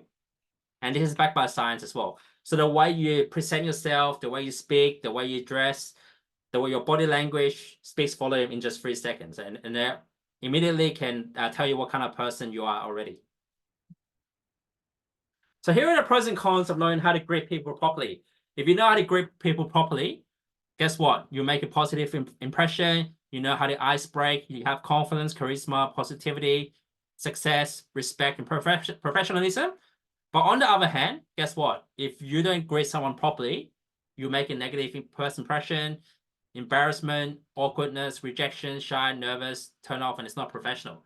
And at the end of the day, if you're in a job interview and if you don't make a good greeting or impression, you won't be able to get that job. I can tell you that. So introductory greetings, very simple. Steps 1, 2, 3. You will say hi. Say for example, Greg. You will smile and perform a handshake. And also in Aussie terms, you can say, how are you going today? Very simple. So but sometimes people fumble in terms of this introductory greeting. And that's how you need to improve in your greeting. So initiate a handshake. Why you should initiate the handshake as well? So who here actually initiates the handshake when they meet people? Or are you the kind of person that waits for someone to shake your hand as if you're the passive type? So type in the chat box, are you initiating the handshake or are you the passive kind of person? Type in the chat box, initiate or passive. Which one are you? Give it some seconds. Initiate. Yep. So Sigrid said, is the handshake still in?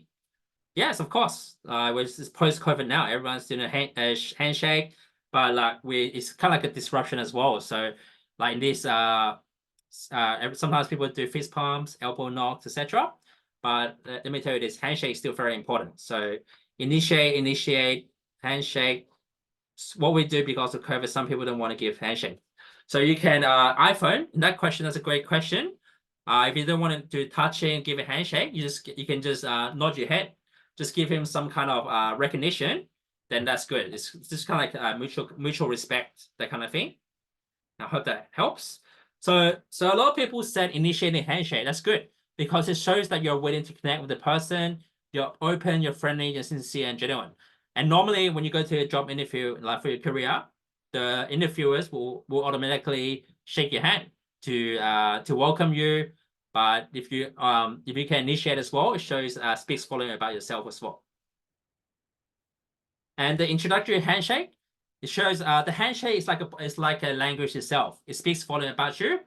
It shows how confident you are as a person, your personality type, whether you're shy or you're outgoing, and how sincere you are willing to connect with the person. So if you're genuine and things like that, the introductory handshake speaks volume.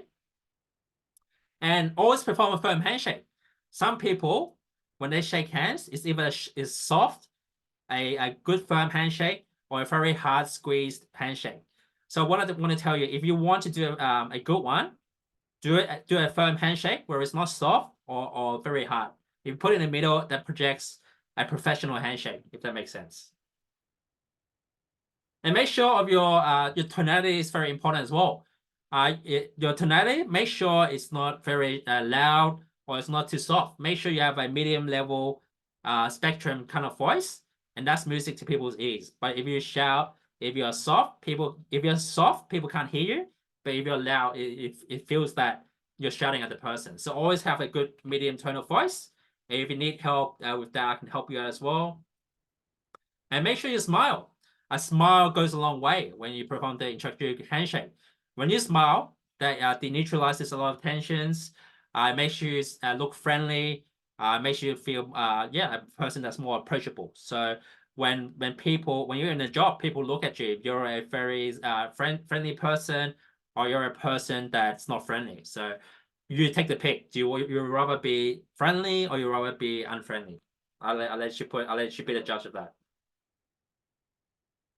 And Jeanette, what I said earlier before, so she's a previous client of mine, so she shook my hand. And when I shook her hand, she gave me a very soft handshake. And then what she said and I told her to firm up her handshake. And then what she said was, that is why I didn't feel anything when I performed a handshake, because she didn't firm up the grip. And also not sweating the small stuff. If you're what I mean by this is, are you the sensitive type of person or are you the insensitive type of person? Let me tell you why being insensitive has its benefits when you meet people. Because when you're sensitive around people, you might be taking offense to what they say or do. But if you, on the other hand, you can let go of the small stuff, which is not sweat the small stuff, that goes a long way, and it makes you a very positive person to be around with. I can guarantee that. So if you have a job and things like that, try to be insensitive, let things go, don't sweat the small stuff. That's going to help you a long way. And why should you sweat the small stuff? Like I said before, it makes you feel more insensitive and it makes you more positive around people. And benefits of your tolerance level. If you have a good positivity, likable, careful, mentally strong, builds instant rapport as well. And I think from Jane's presentations, she talked about tolerance as well. So that's a good skill to learn, especially if you're looking for a job or you're inside a job already. So when people say all this kind of stuff to you, like what I mean by not sweating the small stuff is when people say this kind of stuff to you, how do you react? And if you don't really mind, then that's good. So say for example, some people say, sorry, can you stand a little bit further away? That person right there is giving me the shits. Let's go straight to the point, be more specific. Sorry, I've been in order because I ran here. Sorry, I'm on the phone right now. It's getting a bit too personal. I prefer not to say what you do over the weekend, a bit personal. You scumbag. That's just for jokes, so don't say that. So the magic word to counter that is take a deep breath. That's okay. No worry, in a peaceful voice. And that shows you as a insensitive person if you can tolerate little sentences like that. And if you need help to not sweat the small stuff, I can help you at that as well from my programs. So let's talk about you now. Have you been making a great first impression? Are you performing the right introductory greeting? Do you feel that you're doing everything right? Or is there some mistakes you're not noticing? Are you presenting yourself confidently, such as your handshake, your focal tonality? Are you dressing correctly? Are you engaging correctly with people and converting into connections? And are you able to tolerate little things but not sweating the small stuff? So what kind of mistakes have you been most guilty of, and how has this cost you?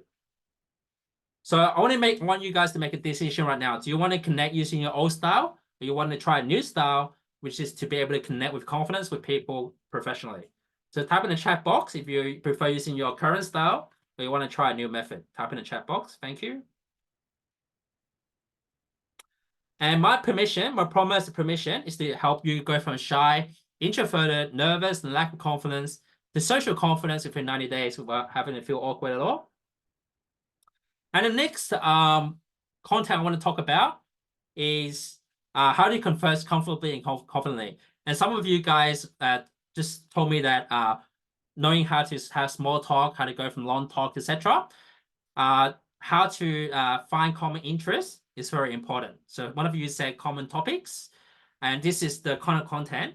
So if you want to write this down for the questions, etc., feel free to write down. New method from iPhone. Sounds great.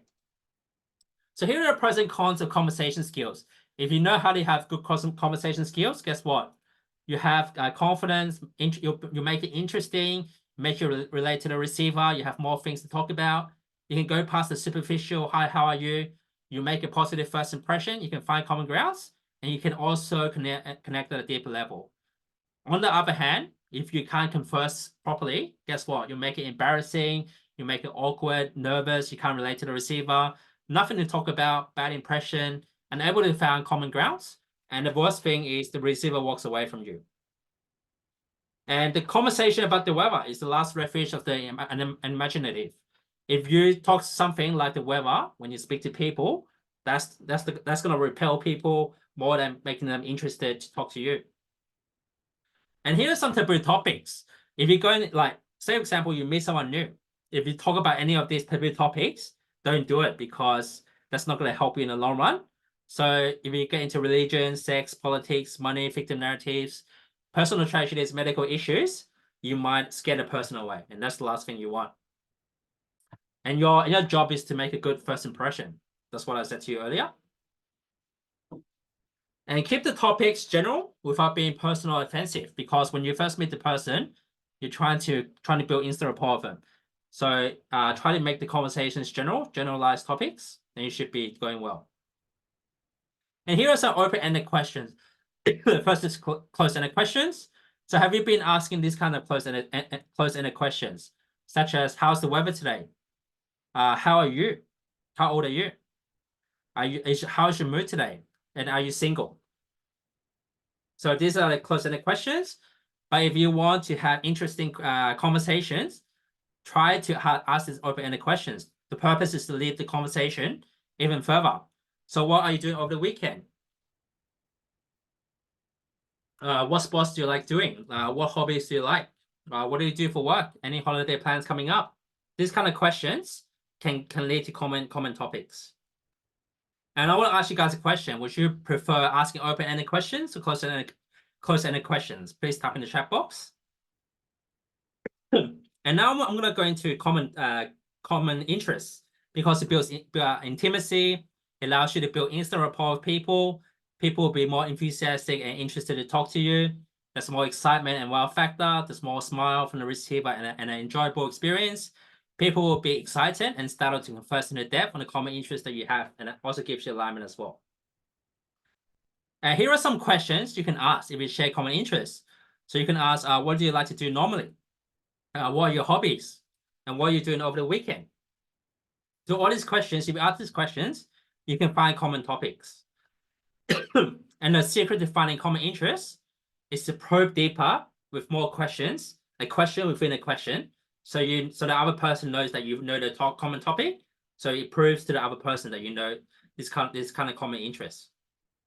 So when I say common interests, mutual topics, mutual interests, commonalities, etc., you name it. And the more common interests you find, the more easy you can connect with the receiver. That's just how it is. And dip and do, so you couldn't go past the superficial greeting, but after being coached by me, he was able to make more conversations with people, engaging conversations. So let's talk about you now. Have you been conversing the right way with people you have met before? Have you got past the superficial chit chat and made engaging conversations? Have you been asking the right kind of questions, or you're going to taboo topics? Are you making it awkward for you and the receiver? And are you happy with the conversation skills in general? So what kind of mistakes have you been most guilty of, and how has this cost you? So I want to ask you a question again. You want to keep using your old method, or you want to try a new style, which is to do things professionally from now on? And like I said before, I help people to go from shy, introverted, nervous, and lack of confidence to be able to connect with people in 90 days without having to feel awkward at all. And are you connecting in the right way?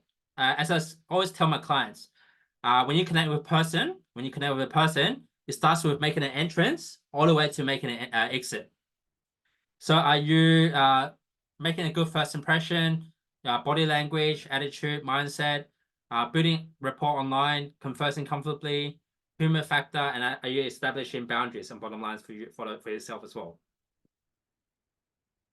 Here are the pros and cons of connecting with people. Guess what? If you connect with people, the positive benefits are a great first impression, instant rapport, connection made, collaboration opportunities, success, network increase, profitability potential, and self-fulfillment. And if you make a bad impression, and on the other hand, if you don't do connecting properly, you make a bad impression, frustration, connection is burned, rapport is not built, rejection, humiliation, embarrassment, and stress. And this is like a cheat sheet that I teach people on how to connect with people. If you can do all of this, then you're on the right track to connect with people at a deeper level and build instant rapport. And just some testimonials. So let's talk about you now. Are you feeling confident now, or do you need help? Do you realize what's stopping you from making quality connections? Is there something wrong with the way you're interacting with people? Are you just gonna keep going like this, or you really want to change, be successful, and land a job, the job of your dreams? And do you feel that your social skills are up to standards? So what kind of mistakes have you been most guilty of, and how has this cost you? And you want to keep using your old style, your new style. So I want to put a line in the sand. If you want to jump over the sand, then you're willing to get out of the comfort zone and improve your skills. But if you want to stay below the sand, then you want to stay in your comfort zone. And let me tell you this: great things happen outside your comfort zone. I can tell you that. And I didn't know why you showed up today. It could be you just want to be more successful in your career, etc. And now you have all these. So now you know all these lessons, that when you start a conversation with others, don't go into taboo topics, engage better, find common grounds, ask more open-ended questions. That's going to help you in the long run. When you make lesson 2, when you make an entrance to connect with people, don't make a bad impression by being nervous, shy, antisocial. Instead, connect with people by making a great impression, such as the way you dress, talk, greet, and engage professionally. And like I said before, the first 3 seconds when you meet someone is very crucial. So do it properly. And that there are skills to master in connecting with others. Don't just wing it and hope for the best to improve. Know your blind spots and follow a proven system so you can convert and increase your chances to make connections that can last a lifetime and increase your network as well. So it comes down to always this question: how do I do it? You want to use a process of trial and error, or you want to follow a proven system? And a system saves you substantial time, energy, and money. And I've got programs. So there's a difference between interest and commitment. When you're interested in doing something, you do it only when it's convenient. When you're committed to something, you accept no excuses and do whatever it takes. And like I said before earlier, if you fall into any of these categories at the beginning, lacking social skills, confidence, you're qualified for me to coach you. And if for those that want to take action and grow, because if you don't take action, you won't grow as well. So my system is called the Magnetic Program. If you want to ask more questions about what the program is, speak to me towards the end of the Q&A panel. I'm actually giving a big special promotion for those that are interested to join my program today. It's not right for everyone. Why I built this system is to help people to go from shy, introverted, nervous, and lack of confidence to becoming successful networkers and grow a profitable network. And it's designed to give you confidence when it comes to connecting with people, a huge quality network, increase your network as well, etc. So this Magnetic Connector program is a 3 months program. and I'll go through it towards the end. This is just for a webinar special. People who join this webinar today. I'm giving you close to half price. And if you finish this webinar, just talk to me towards the end if you want to join, because I finished my time right now and I want to keep in time. And also, I'm giving free social skills assessment sessions for you today, for your webinar viewers today. I'll type in the chat box the Calendly link, so you can if you're interested to have a free social skills assessment with me. That's 30 minutes, just to see where your social skills are at the moment and how I can help you. Then the link here, the calendly.com, samlee.com. Then I'll put that in the chat box. And if you have any questions in the Q&A panel towards the end, please ask me, and I'm happy to help you out then. So Q&A, any questions? If you have any questions now, type in the chat box. I appreciate your time listening to my presentation. And that's the end of it. And yeah, let me just put back in Zoom. All right, so that's my part. I hope you enjoyed it. And the next speaker I'm going to introduce is Gunnar Habits. Just a little bit about Gunnar himself. So Gunnar Habits is a strategic networker and social selling advocate who believes in the power of professional social media to champion the power of human connections. So in his courses and workshops, Gunnar helps professionals transition their approach to social media from collect to connect by building meaningful relationships. His best-selling book, Connect and Act, Systematic Social Selling, and his webinars feature hands-on tips around various aspects of the professional relationship platform, from content to conversion. Blogging about his topics of interest from IT and sales to career, companies such as Hootsuite recognize his expertise and hired him thanks to his engaging content. A different way than applying in regular job search, Gunnar's corporate career included roles in consulting, marketing, sales, and leadership, up to becoming a board director in the historic Castlereagh Boutique Hotel in Sydney. He published 24 books so far. He's a very prolific author, and he will be announcing his next book today. So yeah, without anything further ado, I want to introduce Gunnar, and the stage is yours, Gunnar. Thank you. Thank you very much, Sam. And thank you also for creating this Career Summit and arranging so many lovely speakers. So I took a lot from it as well for myself. And you might not know or believe, when I grew up, I've been extremely shy and introvert and never even thought about speaking to others. Why would I? But when I moved to other countries, I realized that if I don't do it, I remain an outsider, speaking a different language. That even happened when I moved from Germany to Switzerland. Completely different, but you would think, hang on, it's quite similar. No, it's not. And it's exactly in this part of the year in 2016, when I first time came to Sydney on a cruise ship as a tourist and thought that might be the place to go. Here I am. So what I would like to cover is my favorite topic called social selling, but I need to also explain what that means in the context of job search. So thank you for the introduction, Sam. I do not need to talk too much about it because you covered it nicely. So here's also the book that you mentioned. And we are living in a world which some people would call VUCA.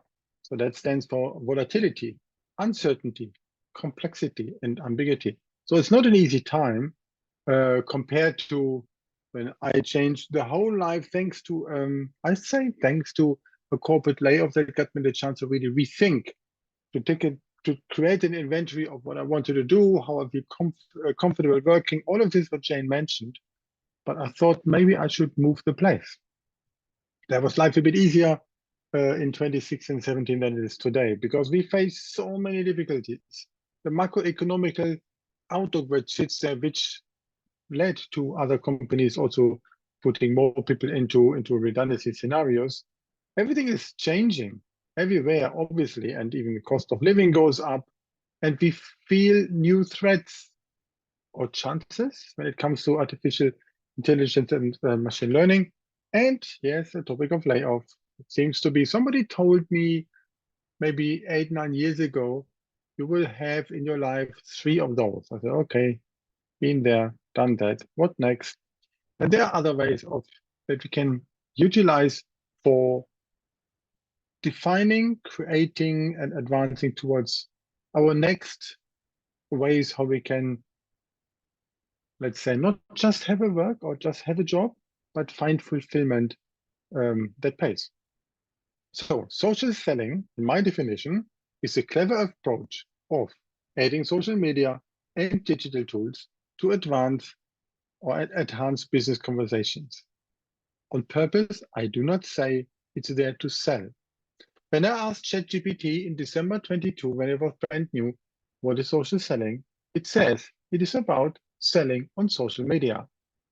Not good. Glad it learned that in the meantime. So it is advancing the agenda that we have, enhancing conversations in a clever way, also a bit, Sam, in your direction, what you mentioned. So if I put it and drill it down into more elements, I'm born on May the 4th, which is Star Wars Day, and I always put things into the number 4, my lucky number. So let's get started. I won my first contest in playing Lego at the age of 6. It was awesome. Fortunately, it's also the last time I won it.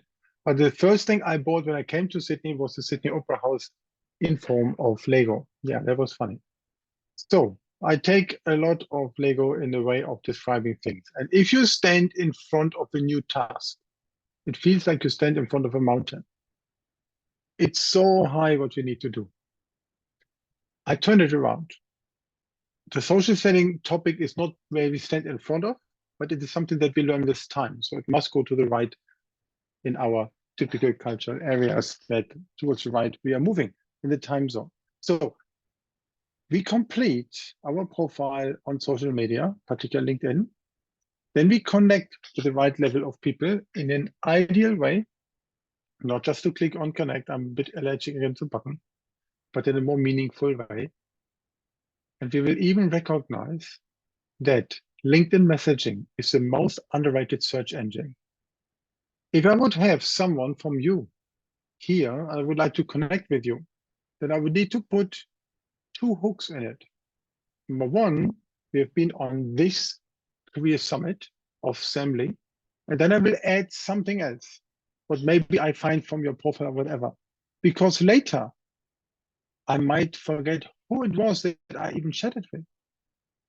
Who was it, the person who asked me a very good question? Because I am maybe good in memorizing names. I'm also good in memorizing faces, but I'm horrible in the combination.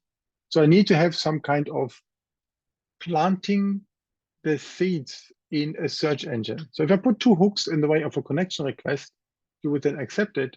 And later I figure out who was that, who attended that event, and we talk about that. Then I can find it again. If I just click on connect, chance over. So then the next point is content. LinkedIn is not a CV anymore, really not, but rather is the way how we can describe our personal brand and how we can position ourselves with that, what we know, what we want to share. And someone told me, Gunnar, you have been a shy introvert person. You write books. You are now a bit more extrovert. You will turn back into writing, and maybe you turn back into an introvert. So that's an interesting observation to see life, how that goes on. But I can express myself with content without the need to be the loudest in the room. But then I need to convert that further. Converting is where the music plays. I'm not sure how you would describe the words marketing and sales in a black and white way. I always say marketing talks to an audience and sales talk to individuals. So that means social selling is a part marketing, particularly on content because it's visible in public, and it's a part sales because I talk to individuals in the converting piece. That doesn't mean selling, but it means relationship building, agreeing on a cup of coffee, or anything to have a further conversation. So I would like to cover 3 topics today. Why I believe that social selling is a way for job seekers as well, not just for corporate salespeople. So basically the alternative to click and apply. The second one is what? Which activities are there for inbound and outbound? And finally, when? action plan to support planning your dream role. These are the 3 topics. You see 3 times W, 3 times A. That's my way of learning English and taking the same letter. So why do we want to do it? And I would like to ask you for a favor to go into the chat room and respond to me the following question. How can you alternatively use LinkedIn for job search than just applying? How else can you make that happen? Any idea? What else can you do on LinkedIn?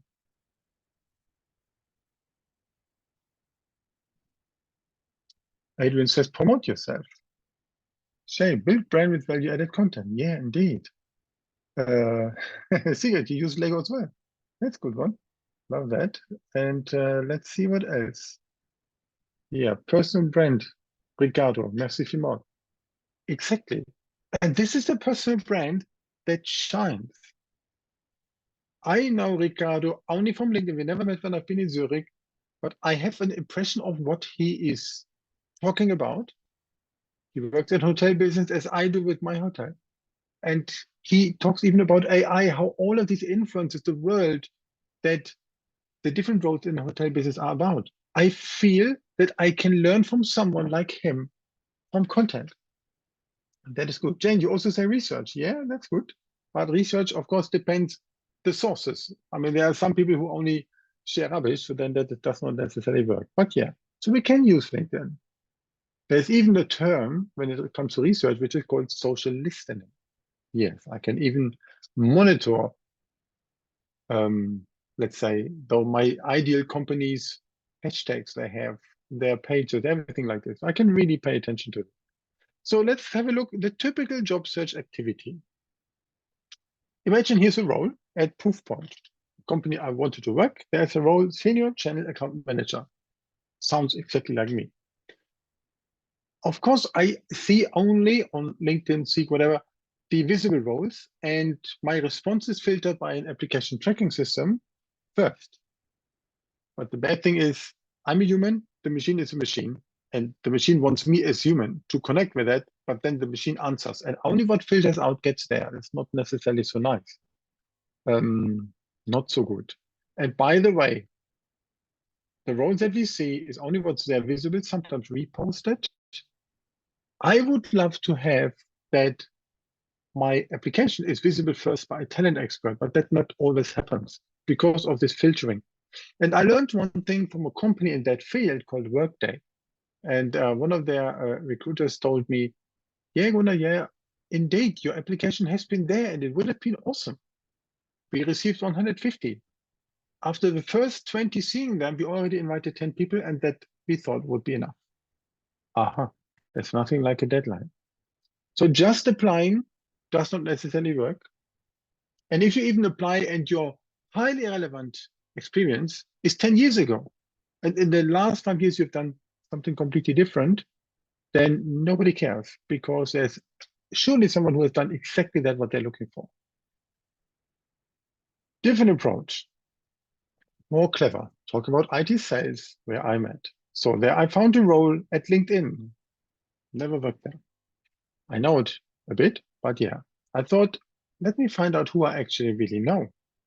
And I want to give them something in my hand for an internal referral. So I had a look, and indeed, I know some people at LinkedIn. 17 when I created the screenshot. Not bad. So it's a higher likelihood to open the doors. And also the referrer can help them later to figure out if it's not going on internally, hey, what might be the reason, and if it's maybe stalled or whatever is the case. So that is one way. Open bracket, particularly LinkedIn. I worked with LinkedIn professional at Hootsuite as a partner, and then I met the Singapore-based partner manager in Sydney a couple of months ago, and I said, hey, I would like to really be also really inside, not just at an event.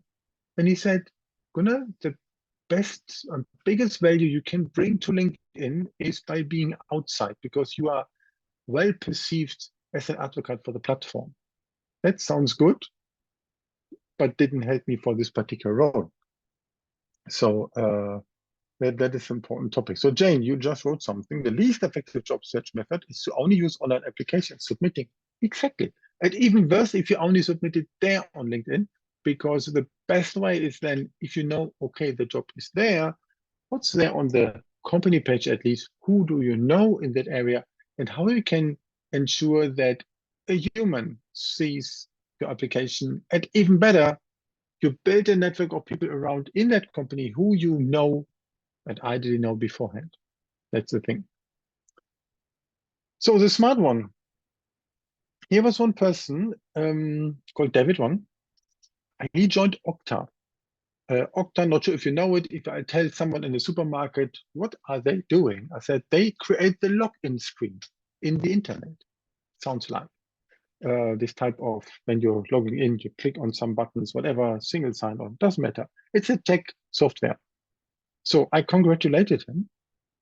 And it works better when I worked with him beforehand. And look what he's doing. He moved from CrowdStrike to Okta. And he left that role that I thought would be quite good for me as well. Thanks to him following him, that he has this role, I figured out, that's where I came from. Oh, hoppla, CrowdStrike. Yeah, I know this mate over there, asking him, hey, I heard that David is not there anymore. What's going on over there? So you can really find journeys. When I joined Hootsuite in 2020 with COVID, I checked where are people coming from and where are they going afterwards. So that shows me also what type of networks to build. And I returned. So there's different ways of job search instead of just applying, because just applying rarely works. So, and there's even other options. Talk about the what. Another question for you. How much time do you invest with liking and commenting on the posts of others on LinkedIn per day? Not job search related, just general. How much time in LinkedIn being active? For me, being honest, 1 hour per day, but should be less. Anyone else? Jane, how long you are? Sam, Adrian, Roy. I'm sure some spend a lot of time on LinkedIn. I mean, particular liking stuff, commenting stuff. Thank you, Ricardo, also for doing this. So that's good. 1 hour, Roy, yeah, lots, Adrian. Ricardo, 90 Minuten.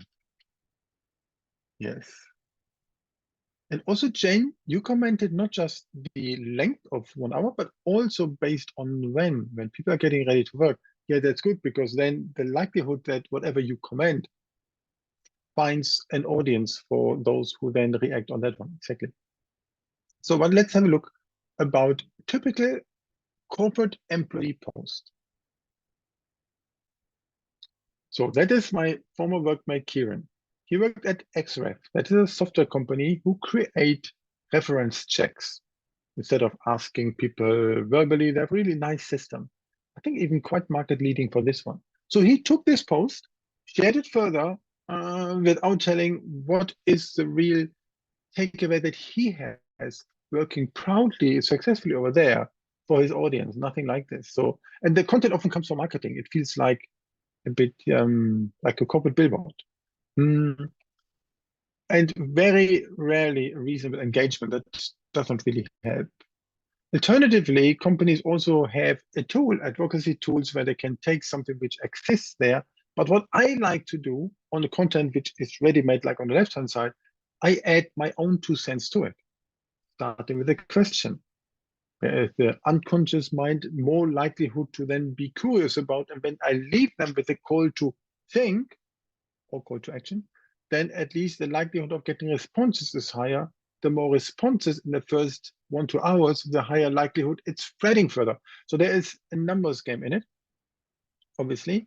And typically people don't do, as you see on the left-hand side, to add their own sense to it.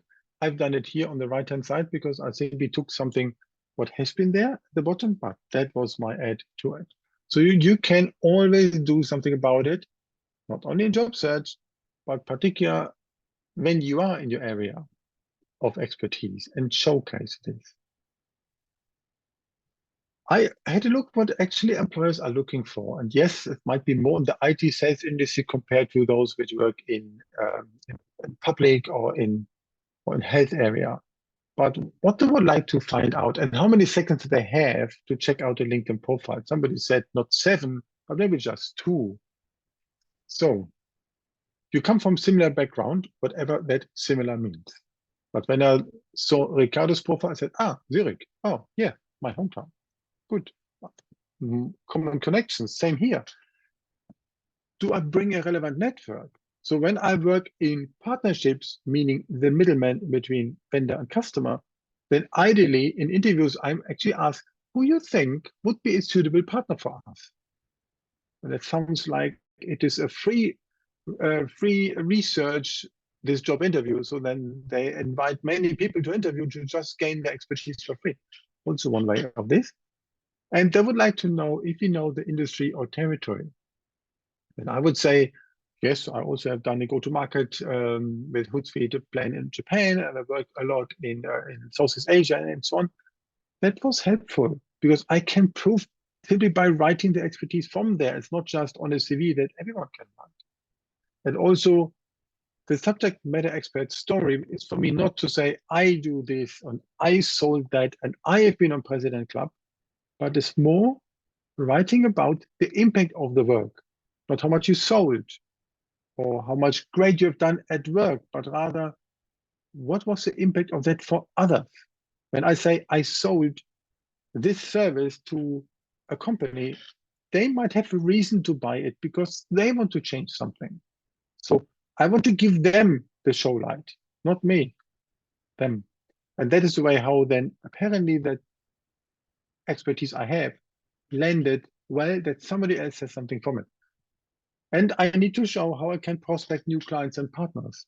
I mean, somebody said, is LinkedIn only about dollars and sales? No, but we should prove how much money we made, how much money we saved, how much we brought the culture forward, and how many projects we completed successfully. And the money topic is not just dollars, it can be anything where we have done an advantage to it, to our ecosystem, not just the company. It's also important that we can ignite the following. When I rejoined Hootsuite, there was one business owner. She said, "Oh, thank you, good idea. I was just in the market with my new company to find a social media tool. I should try it out." And she confirmed me, yes, she's now a happy customer. When I joined GoTo and I posted about that, about different areas of their software of remote management, I had 3 leads in my first post about it. Of course, follow up and so on. And the marketing team said, "Oh, Gunnar, thank you. Good for working there. How do you do this?" Just by using social selling activities, because it attracts also further talent. If somebody sees that's an organization which encourages a fair, good game on social media up to the leaders who are reachable, that's a good place to go compared to a not good place to go. So that's an important topic. Yeah, so social selling helps us here if we have a magnetic, no-brainer profile, if you know how to find and connect, if you share relevant content, and also if we know how to convert. But how we do this, and now it gets a little bit tricky on that one.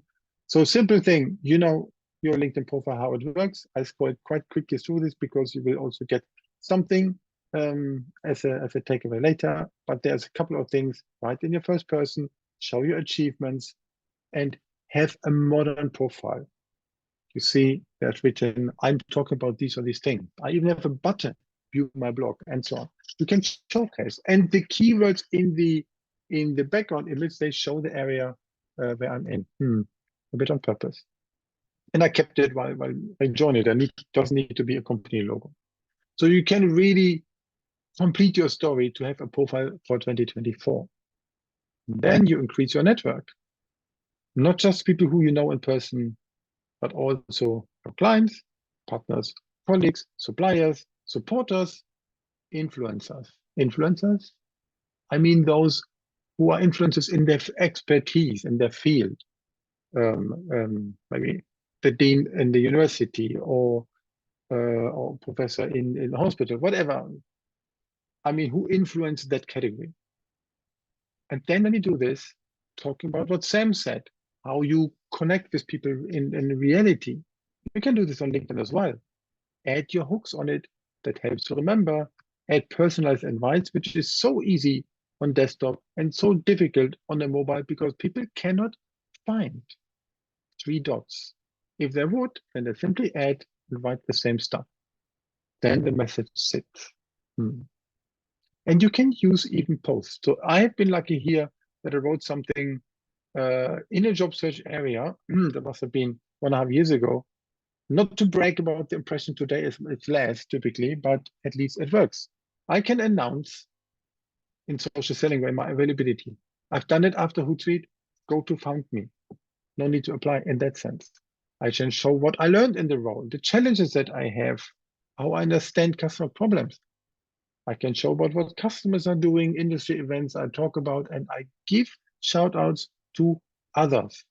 Those who follow my 42 coffee series, they might see this.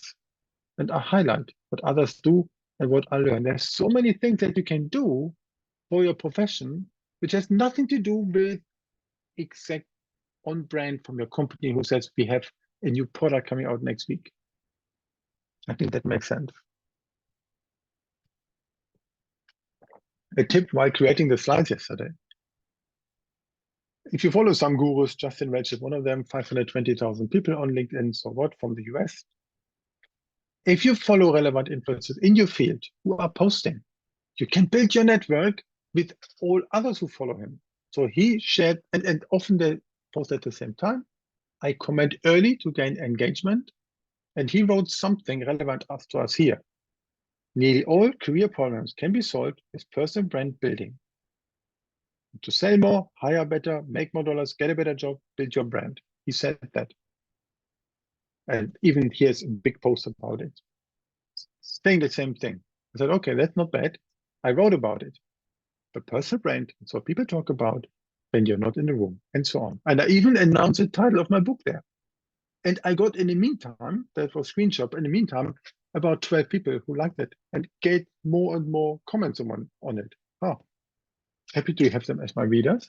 So I can really place this as an early engagement and be there where also the interest of my industries or my employer. In September, I had the pleasure to join not Hootsuite, but a podcast from them. And by guarantee, it helped me also to return 1.5 months later. So you can play around that easy. So, but when and how should we do it? And with the remaining minutes that I have a question to you. Please go to here and tell me your SSI, just for a checkpoint for yourself. It's called the Social Selling Index, which is a number between 1 and 100, I think, which tells you how much you comply to the LinkedIn algorithm. You can click on it directly. And that is a number which tells you, I put it in the chat now as well, in the meeting chat, that basically tells how much you comply to the LinkedIn algorithm for building your brand, finding people, building a relationship, engage with insight. In IT sales, some recruiter ask, what is your SSI? Knowing that those below 70 are less likely to succeed. Kind of. Anyone a number? Mine is 82. I've been at 94, long time ago. Not that we need to insist on it today, but it shows you, for example, if you are much lower, then you would see, hey, hang on, build relationship is not that good. I'm a good relationship builder, but maybe you don't do it that much. Or the professional brand. So they can also be a little bit higher. You can compare to others in your industry. Of course, that works. Hey, Ricardo, this should work. Yeah, that's nice. Everything about 70 is fine. And someone who's rather starting out, then they are more in the early. Look, even here, I'm working marketing. They're at 32. They're always online, those people. Yeah, it dropped a bit, Jen. I know this. But more important on the whole LinkedIn numbers game is this one. Particularly in job search, I would like to know if the company where I applied actually looked at my profile. Who is there? Maybe some of peers who might be good to know, who might be involved in the process, or partner of the same company, consultant of the same company. And this is here my 90-day view, which you get with LinkedIn Premium for 30 days for free. Otherwise, you only get the last 5 people. So that shows a little bit, always fluctuating, but it gets in an interesting way. I'm a fan of using this, and you can see who it is, and you can figure out who they are, connect with them sustainably. Ask them, not what do you want, but get into a conversation. Apply what you learned from Sam. Of course, it costs something, $54.99 at the moment. First 30 days for free, and that is actually a good thing. So, and yes, Adrian, over January is a bit tricky because, as we know, between Melbourne Cup and Australia Day, not much going on. So, action plan. Nearly done. So there's one thing, one slide more. There's one thing, an action plan. What you can do in terms of inbound, 30 to 60 minutes per day. And assuming your profile is good and your CV is also good, 2 different documents. Check the comments on your content if you're posting. Reply within 24 hours to messages. Accept incoming requests with a message. Thank you for watching my profile. Thank you for connecting with me. We have this in common. Or whatever. Can we meet for coffee? Build the bridge. Introduce someone with someone else. I had a recruiter, I read a post today who said, hey, I'm looking for this and that. And I met a friend today. I thought, hang on, that would work for her. I introduced them together. Nothing in it for me, but I feel. Some people change roles. Some have birthdays, triggers, talk to them. Check who viewed. We had that in outbound. Look at your target companies. I applied for a job last year and they had been acquired at that moment. So good to be informed about it. It's feeling so good. Connect with the right people, comment on the posts from others. That's what I'm doing on a daily basis. And I can share relevant content where suitable. I think, or I'm convinced, we should at least post once per week in a job search area, even without having a job, because you can share from your expertise. And when you send direct messages, why not adding voice or video? That might be a good idea. Highly disrupting. Hey, how you do that? That's not a bad thing. So thank you for the comments. So Shay, agree with your comment. You don't like playing Microsoft's manipulative games. I'm with you on that one. But you're still in the top 9% for your cohort. That's a good one. Yeah, I like that. Because indeed, it is also there to sell more sales navigator licenses in a certain way. So I released a book last year called Connect and Act, Systematic Social Selling. You might have seen when Sam talked about it. And I'm very happy that thanks to being invited for today, that I thought what I can do with it, and that is actually this one. So I created a special version of my social selling book, calling it Social Selling for Job Seekers, Personal Branding in Action. It contains, like the last year book, 42 double pages. You open, read left to the bottom right for short attention span. And it includes also a range of external experts, about 25 of them, including Jane, who wrote in more than a page also the importance from a career and branding point of view. Thank you, Jane, for contributing this one. And everyone who attends today and registered today for this Career Summit will receive a free chapter. So here's a link. I put it quickly as a bit.ly link, and they can enter, and then you get automatically that.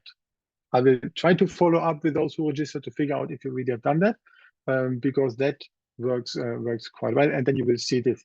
The book itself should be out by end of February, latest. Needs a bit of tweak from the editor. And then I will upload it on Amazon, and that will be there. So it's a practical guide in using LinkedIn to advance your career to the next level. It's a different way. I don't talk about cover letters and applications and all of this one, but rather about in detail what I shared today. So that's I think there's not that much about social selling for job seekers out there that I thought it actually makes sense. And you see that this magnifying glass is actually in green on purpose, because it gets us hope in action. And that's where I would like to stand for with this book. If any other questions, please let me know in the chat. Otherwise, thank you for all the feedback. Thank you for listening to this. And back to Sam.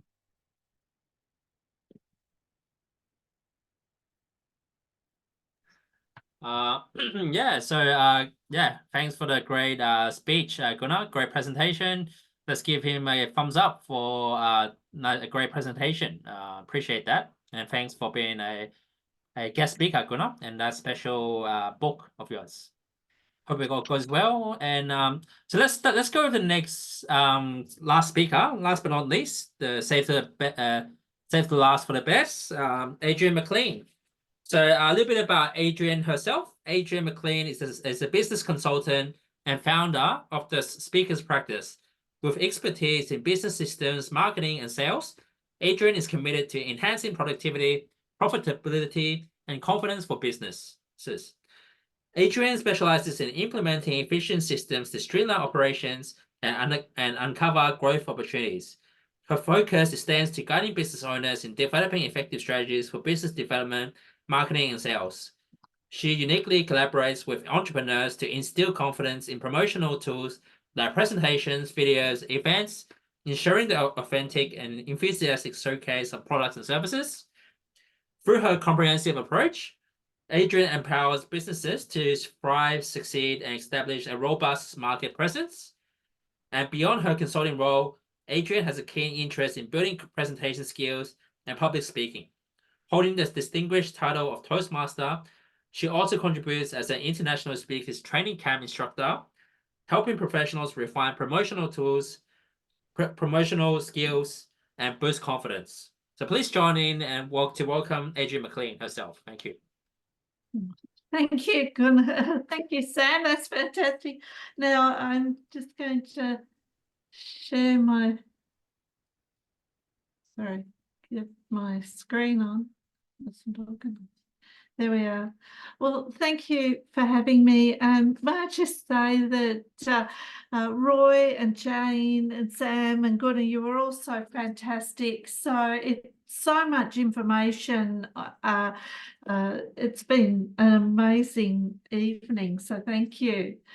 I've decided to do soft skills, power skills tonight because soft skills are the way we connect with people, social skills like Sam was talking about, connecting with people that Roy was speaking about, and Jane touched on so many parts of the importance of soft skills. So, and then of course Gunnar spoke on LinkedIn and promotions, and so I thought that it'd be good to go through and sort of define a bit about what soft skills are. So a bit about me. I studied science at Sydney University and did organic chemistry. I specialised in that, and I come from a small business family. When you study chemistry, and it's not quite as challenging once you get right into it, it's all about how things work. And so with the work that I do, whether it was going through and doing presentation skills training or working on it myself, or in other areas where I coach, really learning about what's going on is, I think, getting down to basics and really, really important. So I then went into industrial chemistry and an R&D lab and progressed through into management and quality assurance. There was a lot of work in the marketing and customer service and sales side. And then I started to work on my presentation skills, because when I was at uni, I was not confident to present. In fact, I would put off any time, anything to do any presentation at all. And so the thought of working on my presentation skills pushed me out of my comfort zone absolutely, completely.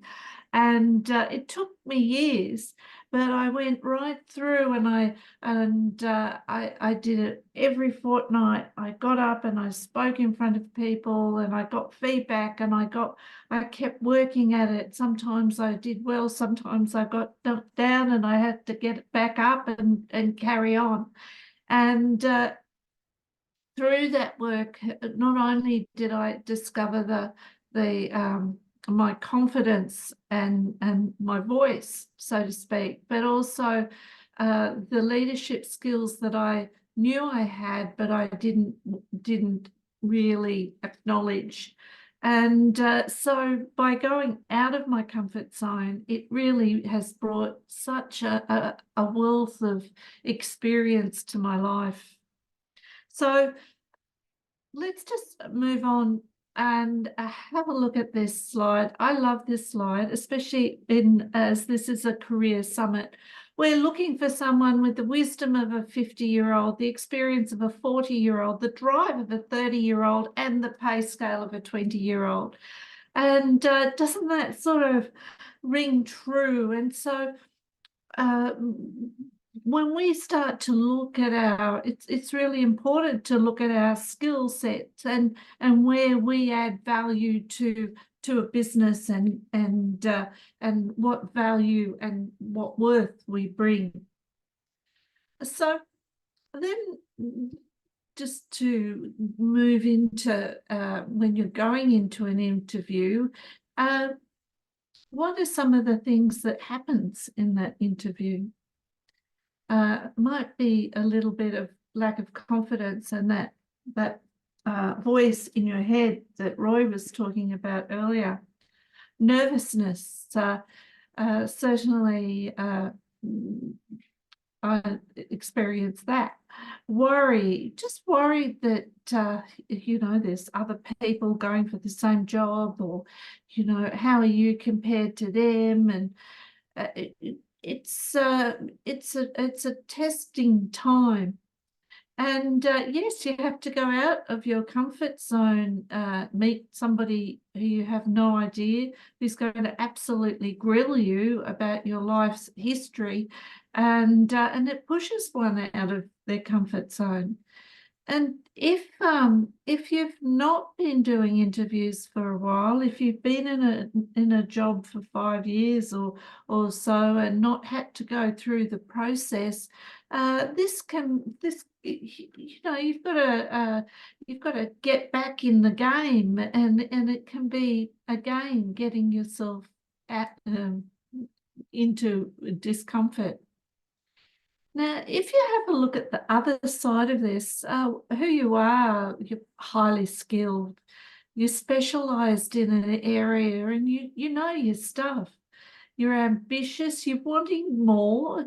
That may be why you're going for the interview. So you're really wanting more out of your life. You're interested in learning. You've been in the industry for some time, and so you know the roles that are expected, but you're looking for challenges. You've got the skill set and you're wanting to progress. So the majority of those things on the right side are soft skills, and see how important they are to you as a person, and they're things that you're going to be bringing to the company. On the left-hand side is all the sort of stuff as being human, and it all goes back to really mindset. So yeah. So what are your skills? What are your qualities? Because this is what they're looking for. And if you're genuine, you're trustworthy, honest, dependable, you give support, you're genuine, you're customer focused, you're a great team player, you meet deadlines, you don't get into politics, you adapt quickly, you're honest, and you're a great problem solver. These are the things that really step you apart and make you really valuable for a role, and what the employers are looking for, because the hard skills are one thing, but it's the soft skills that really bring the person into the business and make them really useful. Initiative is a quality that really can take you tenfold through an organisation. So let's just go in and delve into hard skills. These hard skills are the things that you've learnt. They're specific, they're teachable, they're knowledge-based, they're quantifiable, and they're measurable. These can be, here we've got photos of engineering and software and electronics, you know, law and medicine, and all those skill sets that you go to university and you learn to, it takes you years to learn these skills. Hard skills are the learnable skills through education, training, and hands-on experience. And that hands-on experience, when you have had a lot of experience in your field, that hands-on experience can really take you, move you forward. So let's look at soft skills. And communication skills are right at the top. And having to work on my presentation skills, it was something that that I really connect with the communication skills, and how important it is, and how important it is for a person personally, as well as out in the wider world. Customer service, cultural awareness, time management, networking, creativity, negotiation skills, emotional intelligence, and I think it was Jane that spoke about emotional intelligence, and Sam. Problem solving, critical thinking, adaptability, teamwork, stress management, conflict resolution, and leadership skills. Now, there's no order to this list. However, communication skills and leadership skills, or leadership skills and communication skills, are at the top of the list, but all these skills are important. And so how do they compare to power skills? Oh, all 15 are the same. Power skills have 8 more. So once you've grown into these power skills or soft skills, there's more. Strategic thinking. Now there's critical thinking there, but the difference between the two, critical thinking is about thinking about the actual specific item, and strategic thinking is looking forward, moving forward. Global awareness, innovation, digital literacy, entrepreneurial,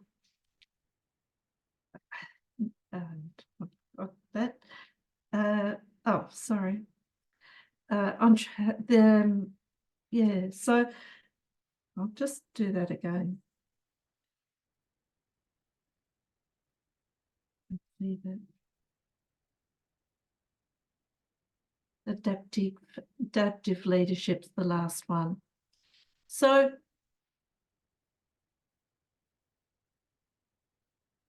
then you've got all those skill sets that you can think about, and you can actually there's so much to develop when you're developing your career. And with upskilling and continuous improvement, a great option is to do a SWOT analysis and really look and be really clear and honest about this. Look at what your strengths are, where your weaknesses are, what opportunities you have as an individual, and what threats there might be.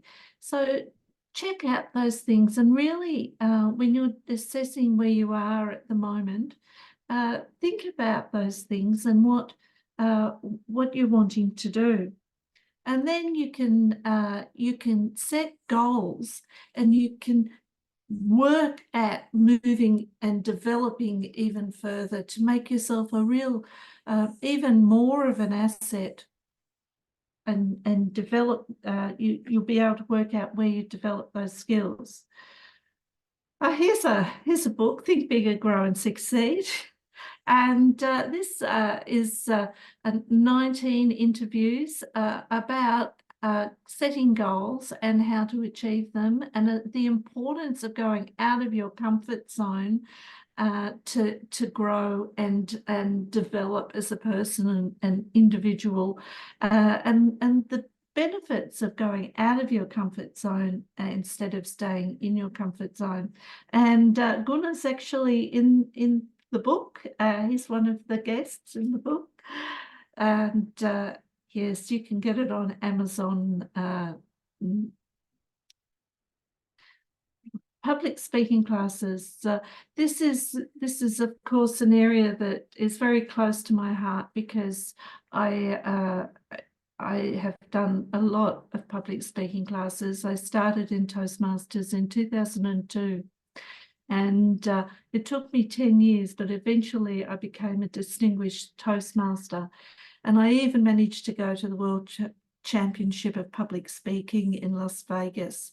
Now, I never, ever thought that I would ever be in Las Vegas, number one, and number two at the World Championship of Public Speaking, but it was such a thrill. And so by going out of my comfort zone and working at building my skills, I had experiences that I just would never have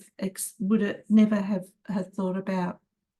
The Speakers Training Camp is a program that's been going since 2007, and it's one that is taken into the workplace. It needs about 6 to 10 people, and it's an exceptionally good team building exercise, as well as building people's confidence to get up and speak in front of people. It's an amazing program. Leadership training is invaluable. When I was put through, it was called management training at that stage, I absolutely, it opened my eyes, and it showed me some of the skills that I had, and some of the skills that I needed to develop. And it is a personal development process, and it's really valuable to when you're wanting to move forward. And if you ask the person senior to you about it, then they may be able to get you into a program. Absolutely important in your career. And of course, Jane can help you there.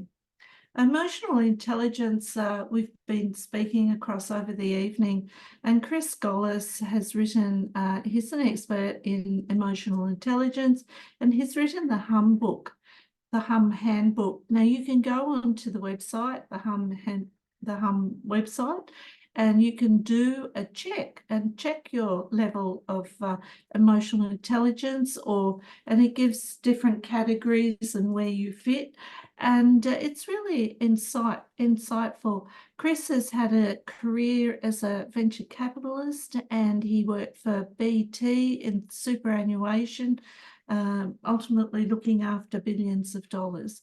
And as he changed careers, he moved into this area of emotional intelligence, and he really is an expert on this. And you can connect with him on LinkedIn and watch his or read his newsletters. They're really interesting and quite insightful.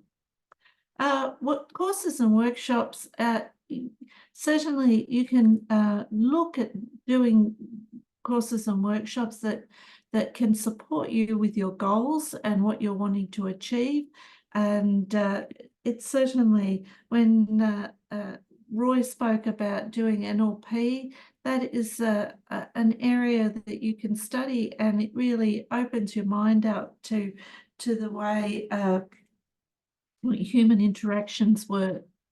And really, there's so much more you can do. Look for ways to upskill and continuously push yourself out of your comfort zone to learn. And today, I just want to say what a wonderful soft skills toolkit we have offered today. It's absolutely amazing with Roy, with mindset coaching and anxiety coach, and all his life skills. Jane with her career coaching that knows so much over 20 years in that discipline. Amazing. Sam with his networking and social skills. Sam's really got some valuable tools and techniques to utilize. And Gunnar, of course, with his social selling and use of LinkedIn, he's got a LinkedIn membership program that's fantastic. And then I help as business coach, certainly with public speaking, and I like to work in the area of Think Bigger, Grow and Succeed to support my book from last year. So just to finish, I thought I'd leave you with some quotations. So, life begins at the end of your comfort zone. This was said by Neil Donald Walsh, who was one of the people who was interviewed for the movie The Secret. Your life does not get better by chance. It gets better by change. This is by Jim Rohn, who is a motivational speaker. And it's so true. If you're wanting to change something, well, you've got to make the change. It doesn't happen just because you're thinking about it and I really want to go to New York.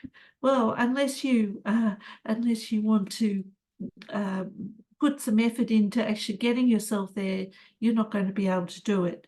If you want to learn to fly a plane, well, you've got to put in the action to go and do that. It really is a life. You'll just get swept along the way if you don't actually make some firm decisions and put actions into place. And then finally, the journey of personal growth is not about reaching perfection, but embracing the process of becoming a better version of yourself every day.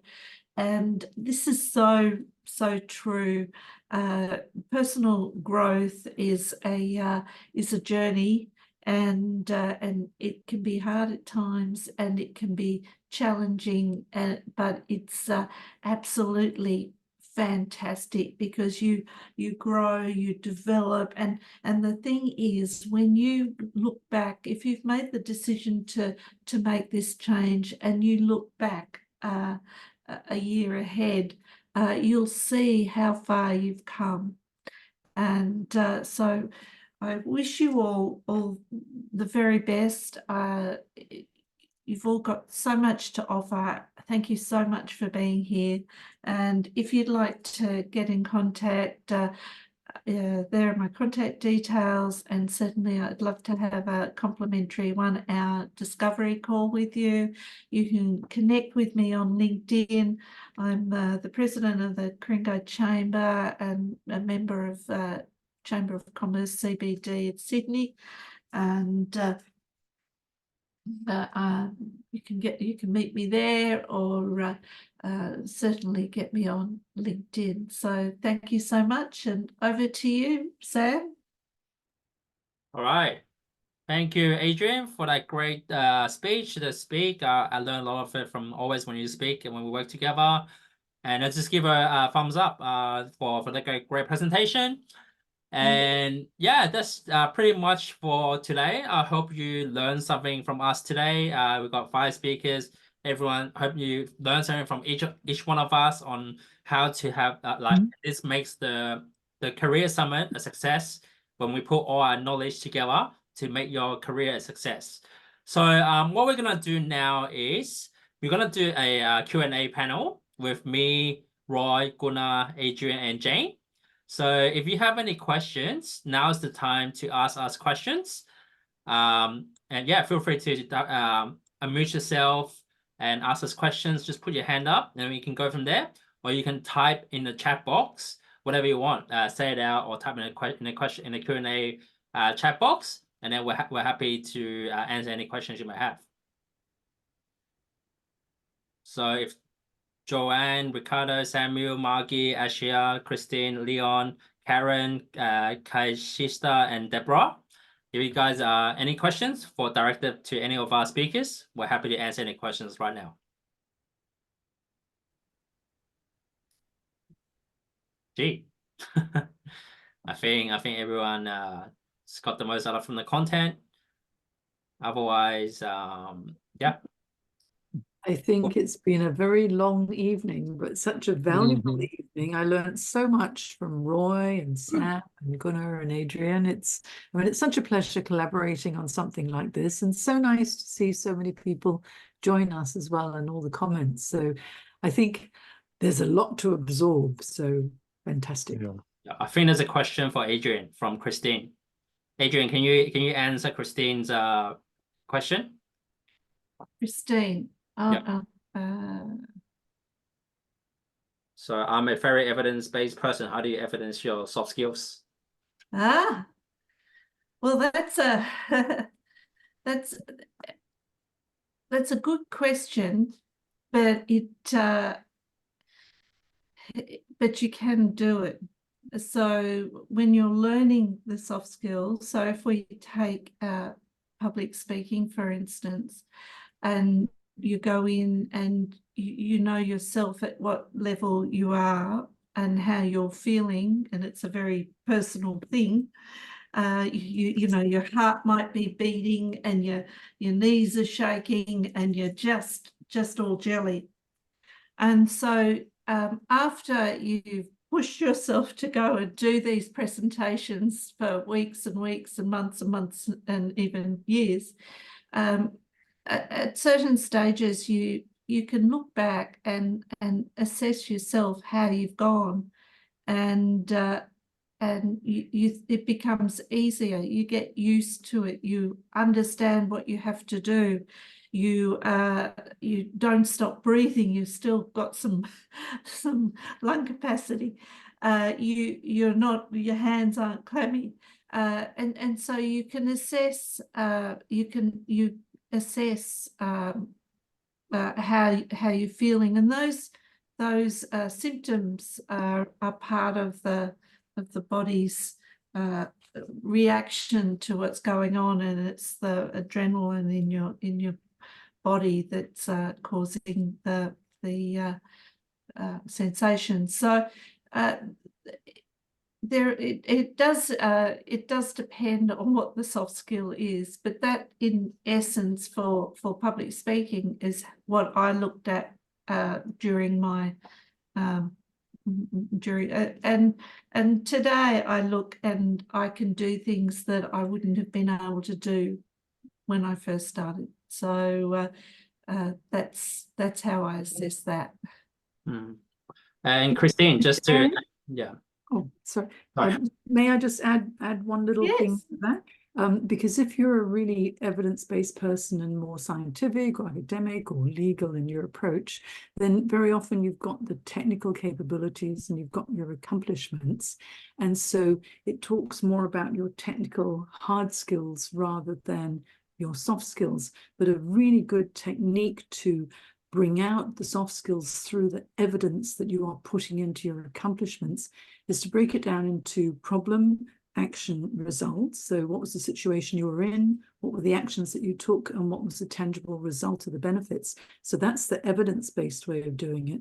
But then when you think about the actions that you took, what were those actions? Did you have to identify a problem? Did you need to communicate the solution to superiors who may have been a little bit reluctant to try something different? Were you able to influence the situation so that they said yes, so that you could actually implement the solutions that you have come up with?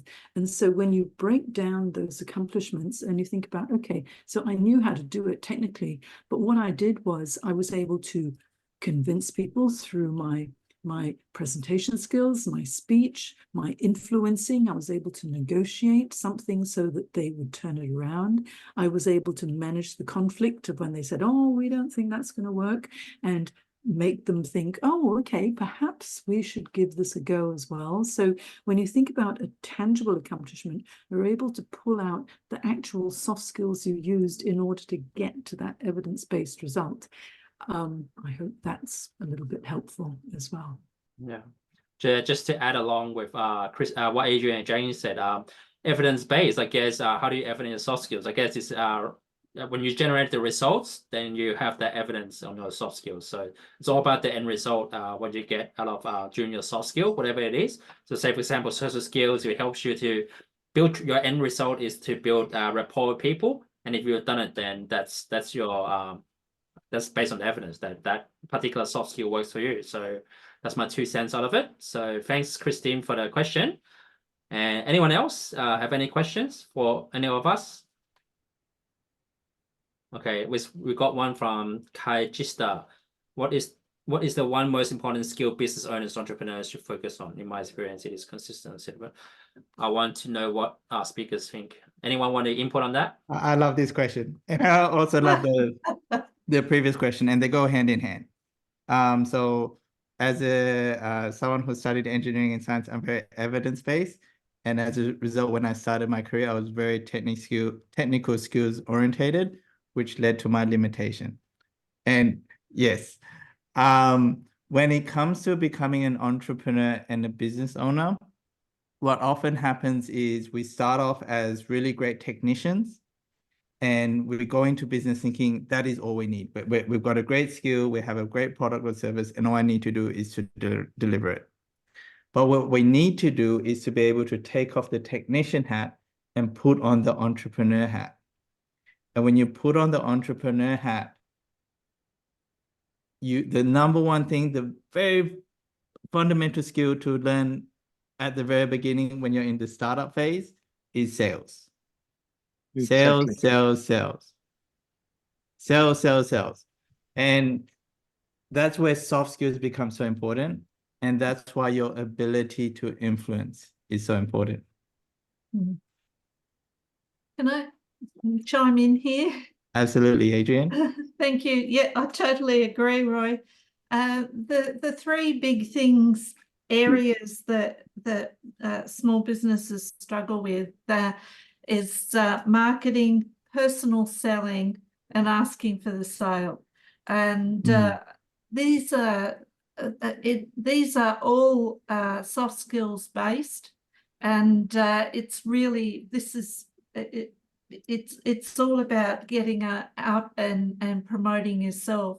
And often business owners who are selling a skill, or they've built up a great expertise, they're experts in their field, but when it comes to actually going out and selling themselves, it's a totally different matter.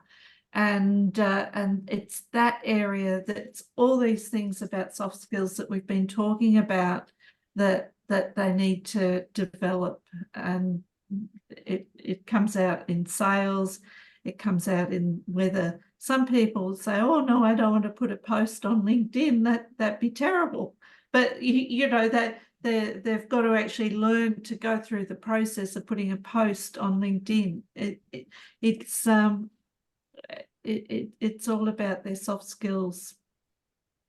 And for those of you in the call who are not business owners and entrepreneurs, this skill is just as important to you.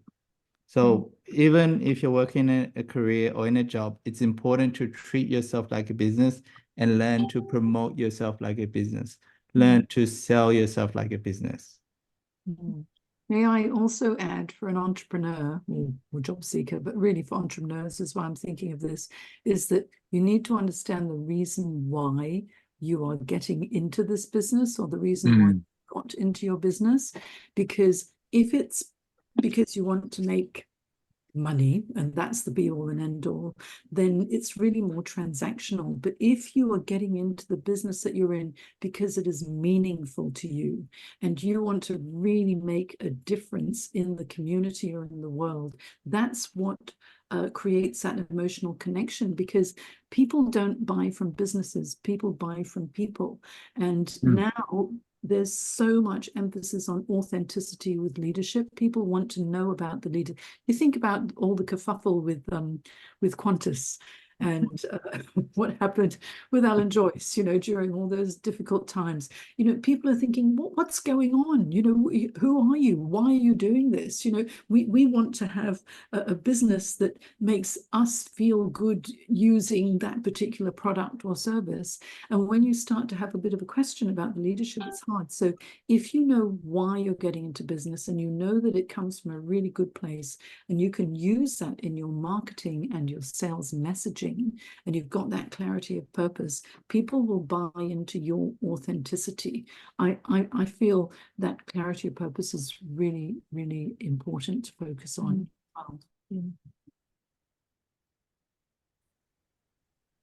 Cool. Does that answers Christine Gista's question, which is good. So if you have any more questions, feel free to ask. Otherwise, you're free to go. Can I add just a tiny little tip? It's just a LinkedIn tip, because you know, sometimes it's very hard to pronounce someone's name, and I'm not sure. Is it Kajista Nizam? I hope that I've said that correctly. Jane Jackson's just a very easy common name, so it doesn't really make much difference. But if you do have a difficult to pronounce name, use the voice pronunciation feature on LinkedIn, because you get 10 seconds on LinkedIn to record your voice, and it ends up being at the top of your profile and people can click and listen to you say your name. And because it only takes a second to say Jane Jackson, for example, you've got 9 more seconds to really use it to sell yourself. So why not use the voice pronunciation feature on LinkedIn to either let people know what your business is offering, Kajista, if I pronounce that correctly, or if you're looking for a job, talk about what you actually bring to the table. You help organizations to do what? And it's free, it's 10 seconds. All you need to do is record it on your phone, and it's there on your LinkedIn profile for everyone to click through. And if you're going for a job interview, if they've activated their voice pronunciation feature, the hiring manager or recruiter, listen to it so you know how to say their name when you shake their hand with a nice firm handshake and a nice eye contact and warm smile, so that you can really make that personal connection too. Just a thought. Thank you. That was fantastic. Check it out, Jane. Jane, may I add something to it? But this little thing of preparation is a good one, adding to what Sam said about early on in the way how you first get really into contact with someone. So I had that in a job interview that the hiring manager or above actually asked me how to pronounce the name. It's much better to talk about this compared to the weather.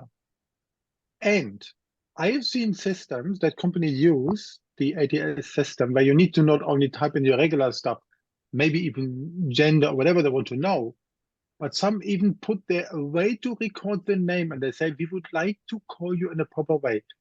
Please tell it. And I think that's a nice way of showing that we have diversity, and this we all should earn a proper way how we are addressed. Because for me, nobody knows my name. First name from Sweden, last name from Morocco. Even when I went to Switzerland, they thought, Gunnar, we don't know, must be last name. Sounds good. No dramas. Thanks for the input. Anyone else want to share? Got any questions?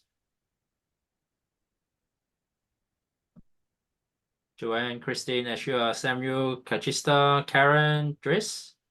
Any more questions before we end this the Career Summit?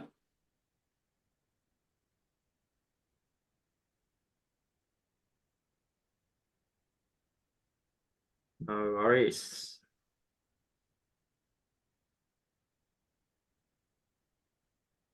I'm really enjoying this so far, even though I joined a bit late. Hey, Karen. Hi, how are you? Hey, Good, Roy. good, good. Hey Karen, how's it going? Good to see you. Hi, Thanks. Karen. Is this Hi, all recorded? Karen. I'm sure this is all recorded, by the way, so I can watch from the beginning. Yep. I've Yes. recorded it. So this will be uploaded to YouTube. I'll give you the link if you guys want. Thanks. And it's all broken down by each speaker. Yep, correct. And when we run live events, would love to see you there, Karen. Yeah, taking Mhm. photos. When's your next live event? We're in progress, in planning. Yep. Okay. Probably sometime this year we'll see how it goes. Even though we have some technical difficulties, but yeah, we did pretty well today, so it's really good. Okay. Yeah. Thank you, everyone. Yeah. Appreciate it. Yeah. Thanks, everyone. Thank you so much, Thanks, everybody, Adrian. and Just I before will we wish go, you a Just before we go, I might take a photo, so I might need to put those guys out, and then very quick discussion. That's it. Okay, Joanne, Samuel, Ashia, Karen, Dries, thanks for joining. If you don't have any questions, then you're free to go. Otherwise, I'll need to. Cool. Everyone's Good leaving. night. Thank you, Dries. Appreciate it. Thanks for joining. Okay, cool. All right. Thanks everyone for speaking. Thank you, Sam, for organizing. Even though we have Thank technical you. issues, yeah, we'll do So better. what? But performed very well. Everyone really enjoyed. It always ends up being all right on the night. So it's fine. Yeah. Or, you know, That is you can like have a it. backup plan. It was fine. It didn't go LinkedIn Live, which meant fewer eyeballs. But I think the people who were there, they all stayed. Well, most of them stayed to the end. I Yes. think Yeah. that's a very Yes. positive. I noticed there are 3 of my clients who were there. So Oh. Good job. And and so, even the hotel director consultant from Switzerland, who I only know from LinkedIn. Awesome. Oh, so wow. it's good. Yeah. But I think having, you know, doing a proper push is really important, because it was, you know, Yeah. going slowly, but then as soon as everyone gets active, that's when it starts to happen. Yeah. And you know, the thing is that even when you get sign-ups, you really can't expect more than 10% to turn up. Yeah. And so the percentage of turn-ups for the number of registrations wasn't bad, especially since all of the LinkedIn people weren't able to come. We might have got 1 or 2, I don't know, but Yeah, but they I sent. would have been wondering, because my daughter sent me a message during the time. She goes, "Oh, Mum, I was going to pop in, but you're not there." And I said, "Oh, it's not live, so sorry." That was it. Two comments. There were people who wanted to get into Zoom during the presentation and couldn't. Maybe Sam, you haven't seen this. There was one guy who wrote me then chat by screenshot he couldn't. But on the other side, I sent every one of my first grade connections on the LinkedIn event. I sent the link. Yeah. And then some like Ricardo, Leon, which is a different name, but I don't know who she is, and so on. They then joined here, so that is good. A technical question, Sam. So you got the registration report from Humanitix or from Zoom, right? As a CSV file. Yeah. So because what we could do, if you could please send that, share with me. I will add the LinkedIn people. I try to catch the LinkedIn profiles of those Zoom people, so that we have at least one Google sheet and we can market to them in the most easy way. yeah, that's fine. Yeah, I'll send you guys the CSV file after this, and yeah, thanks for the input. And even though like we had around 70 people registered for LinkedIn Live, but yeah, we'll do it better next time. Like, we'll probably use StreamYard, what Jane said and Gunnar said earlier. So I think that's the best bet. Yeah, we're getting there. Yeah, but yeah, thanks for the night, everyone. Before we leave, just take a photo. I know everyone's had a big night already, so before we leave, let's take a photo. Yeah, also with the recording that you've done, something that you could do is you could turn it into an evergreen summit. So, you know, you can use EverWebinar or whatever you like, and with an evergreen summit, you could market it for each of those topics, you know, as a package. It's always the Ultimate Career Summit or whatever you want to call it. But then you can charge for it by saying, if you want to watch this and have unlimited access, then this is how much it will be. And then you might be able to generate some income from that. And then you, if that goes well, then it's marketed properly, then you'll have passive income that each one person could be an affiliate. Okay, sounds good. Yeah, Yeah. so I mean, it's something that's not hard to set up, but it would just mean recurring income if you decide to leverage it that way.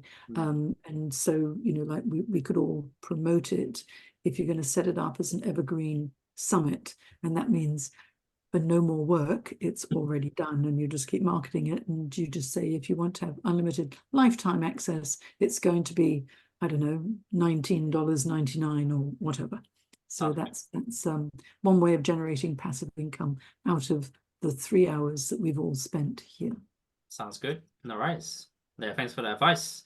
All right, so let's take a photo and then we're good to go. So everyone can look at the screen. There, yesterday I didn't get to, I don't know what it didn't save anyway. So just looking at the screen. 1, 2, 3. All right, let me save this now. Cool, done. Good, I'm not in my Minnesota t-shirt anymore. So. That was good. It was like, as much as I love the University of Minnesota, it's just not a good t-shirt, not a good look. Not for that. Okay, good night, guys. Bye, good night, everyone. Good night, Talk to you soon, everyone. everyone. Thank you, Good job, Sam. everyone. Great. Good job. Okay. Bye. See you guys soon. Bye.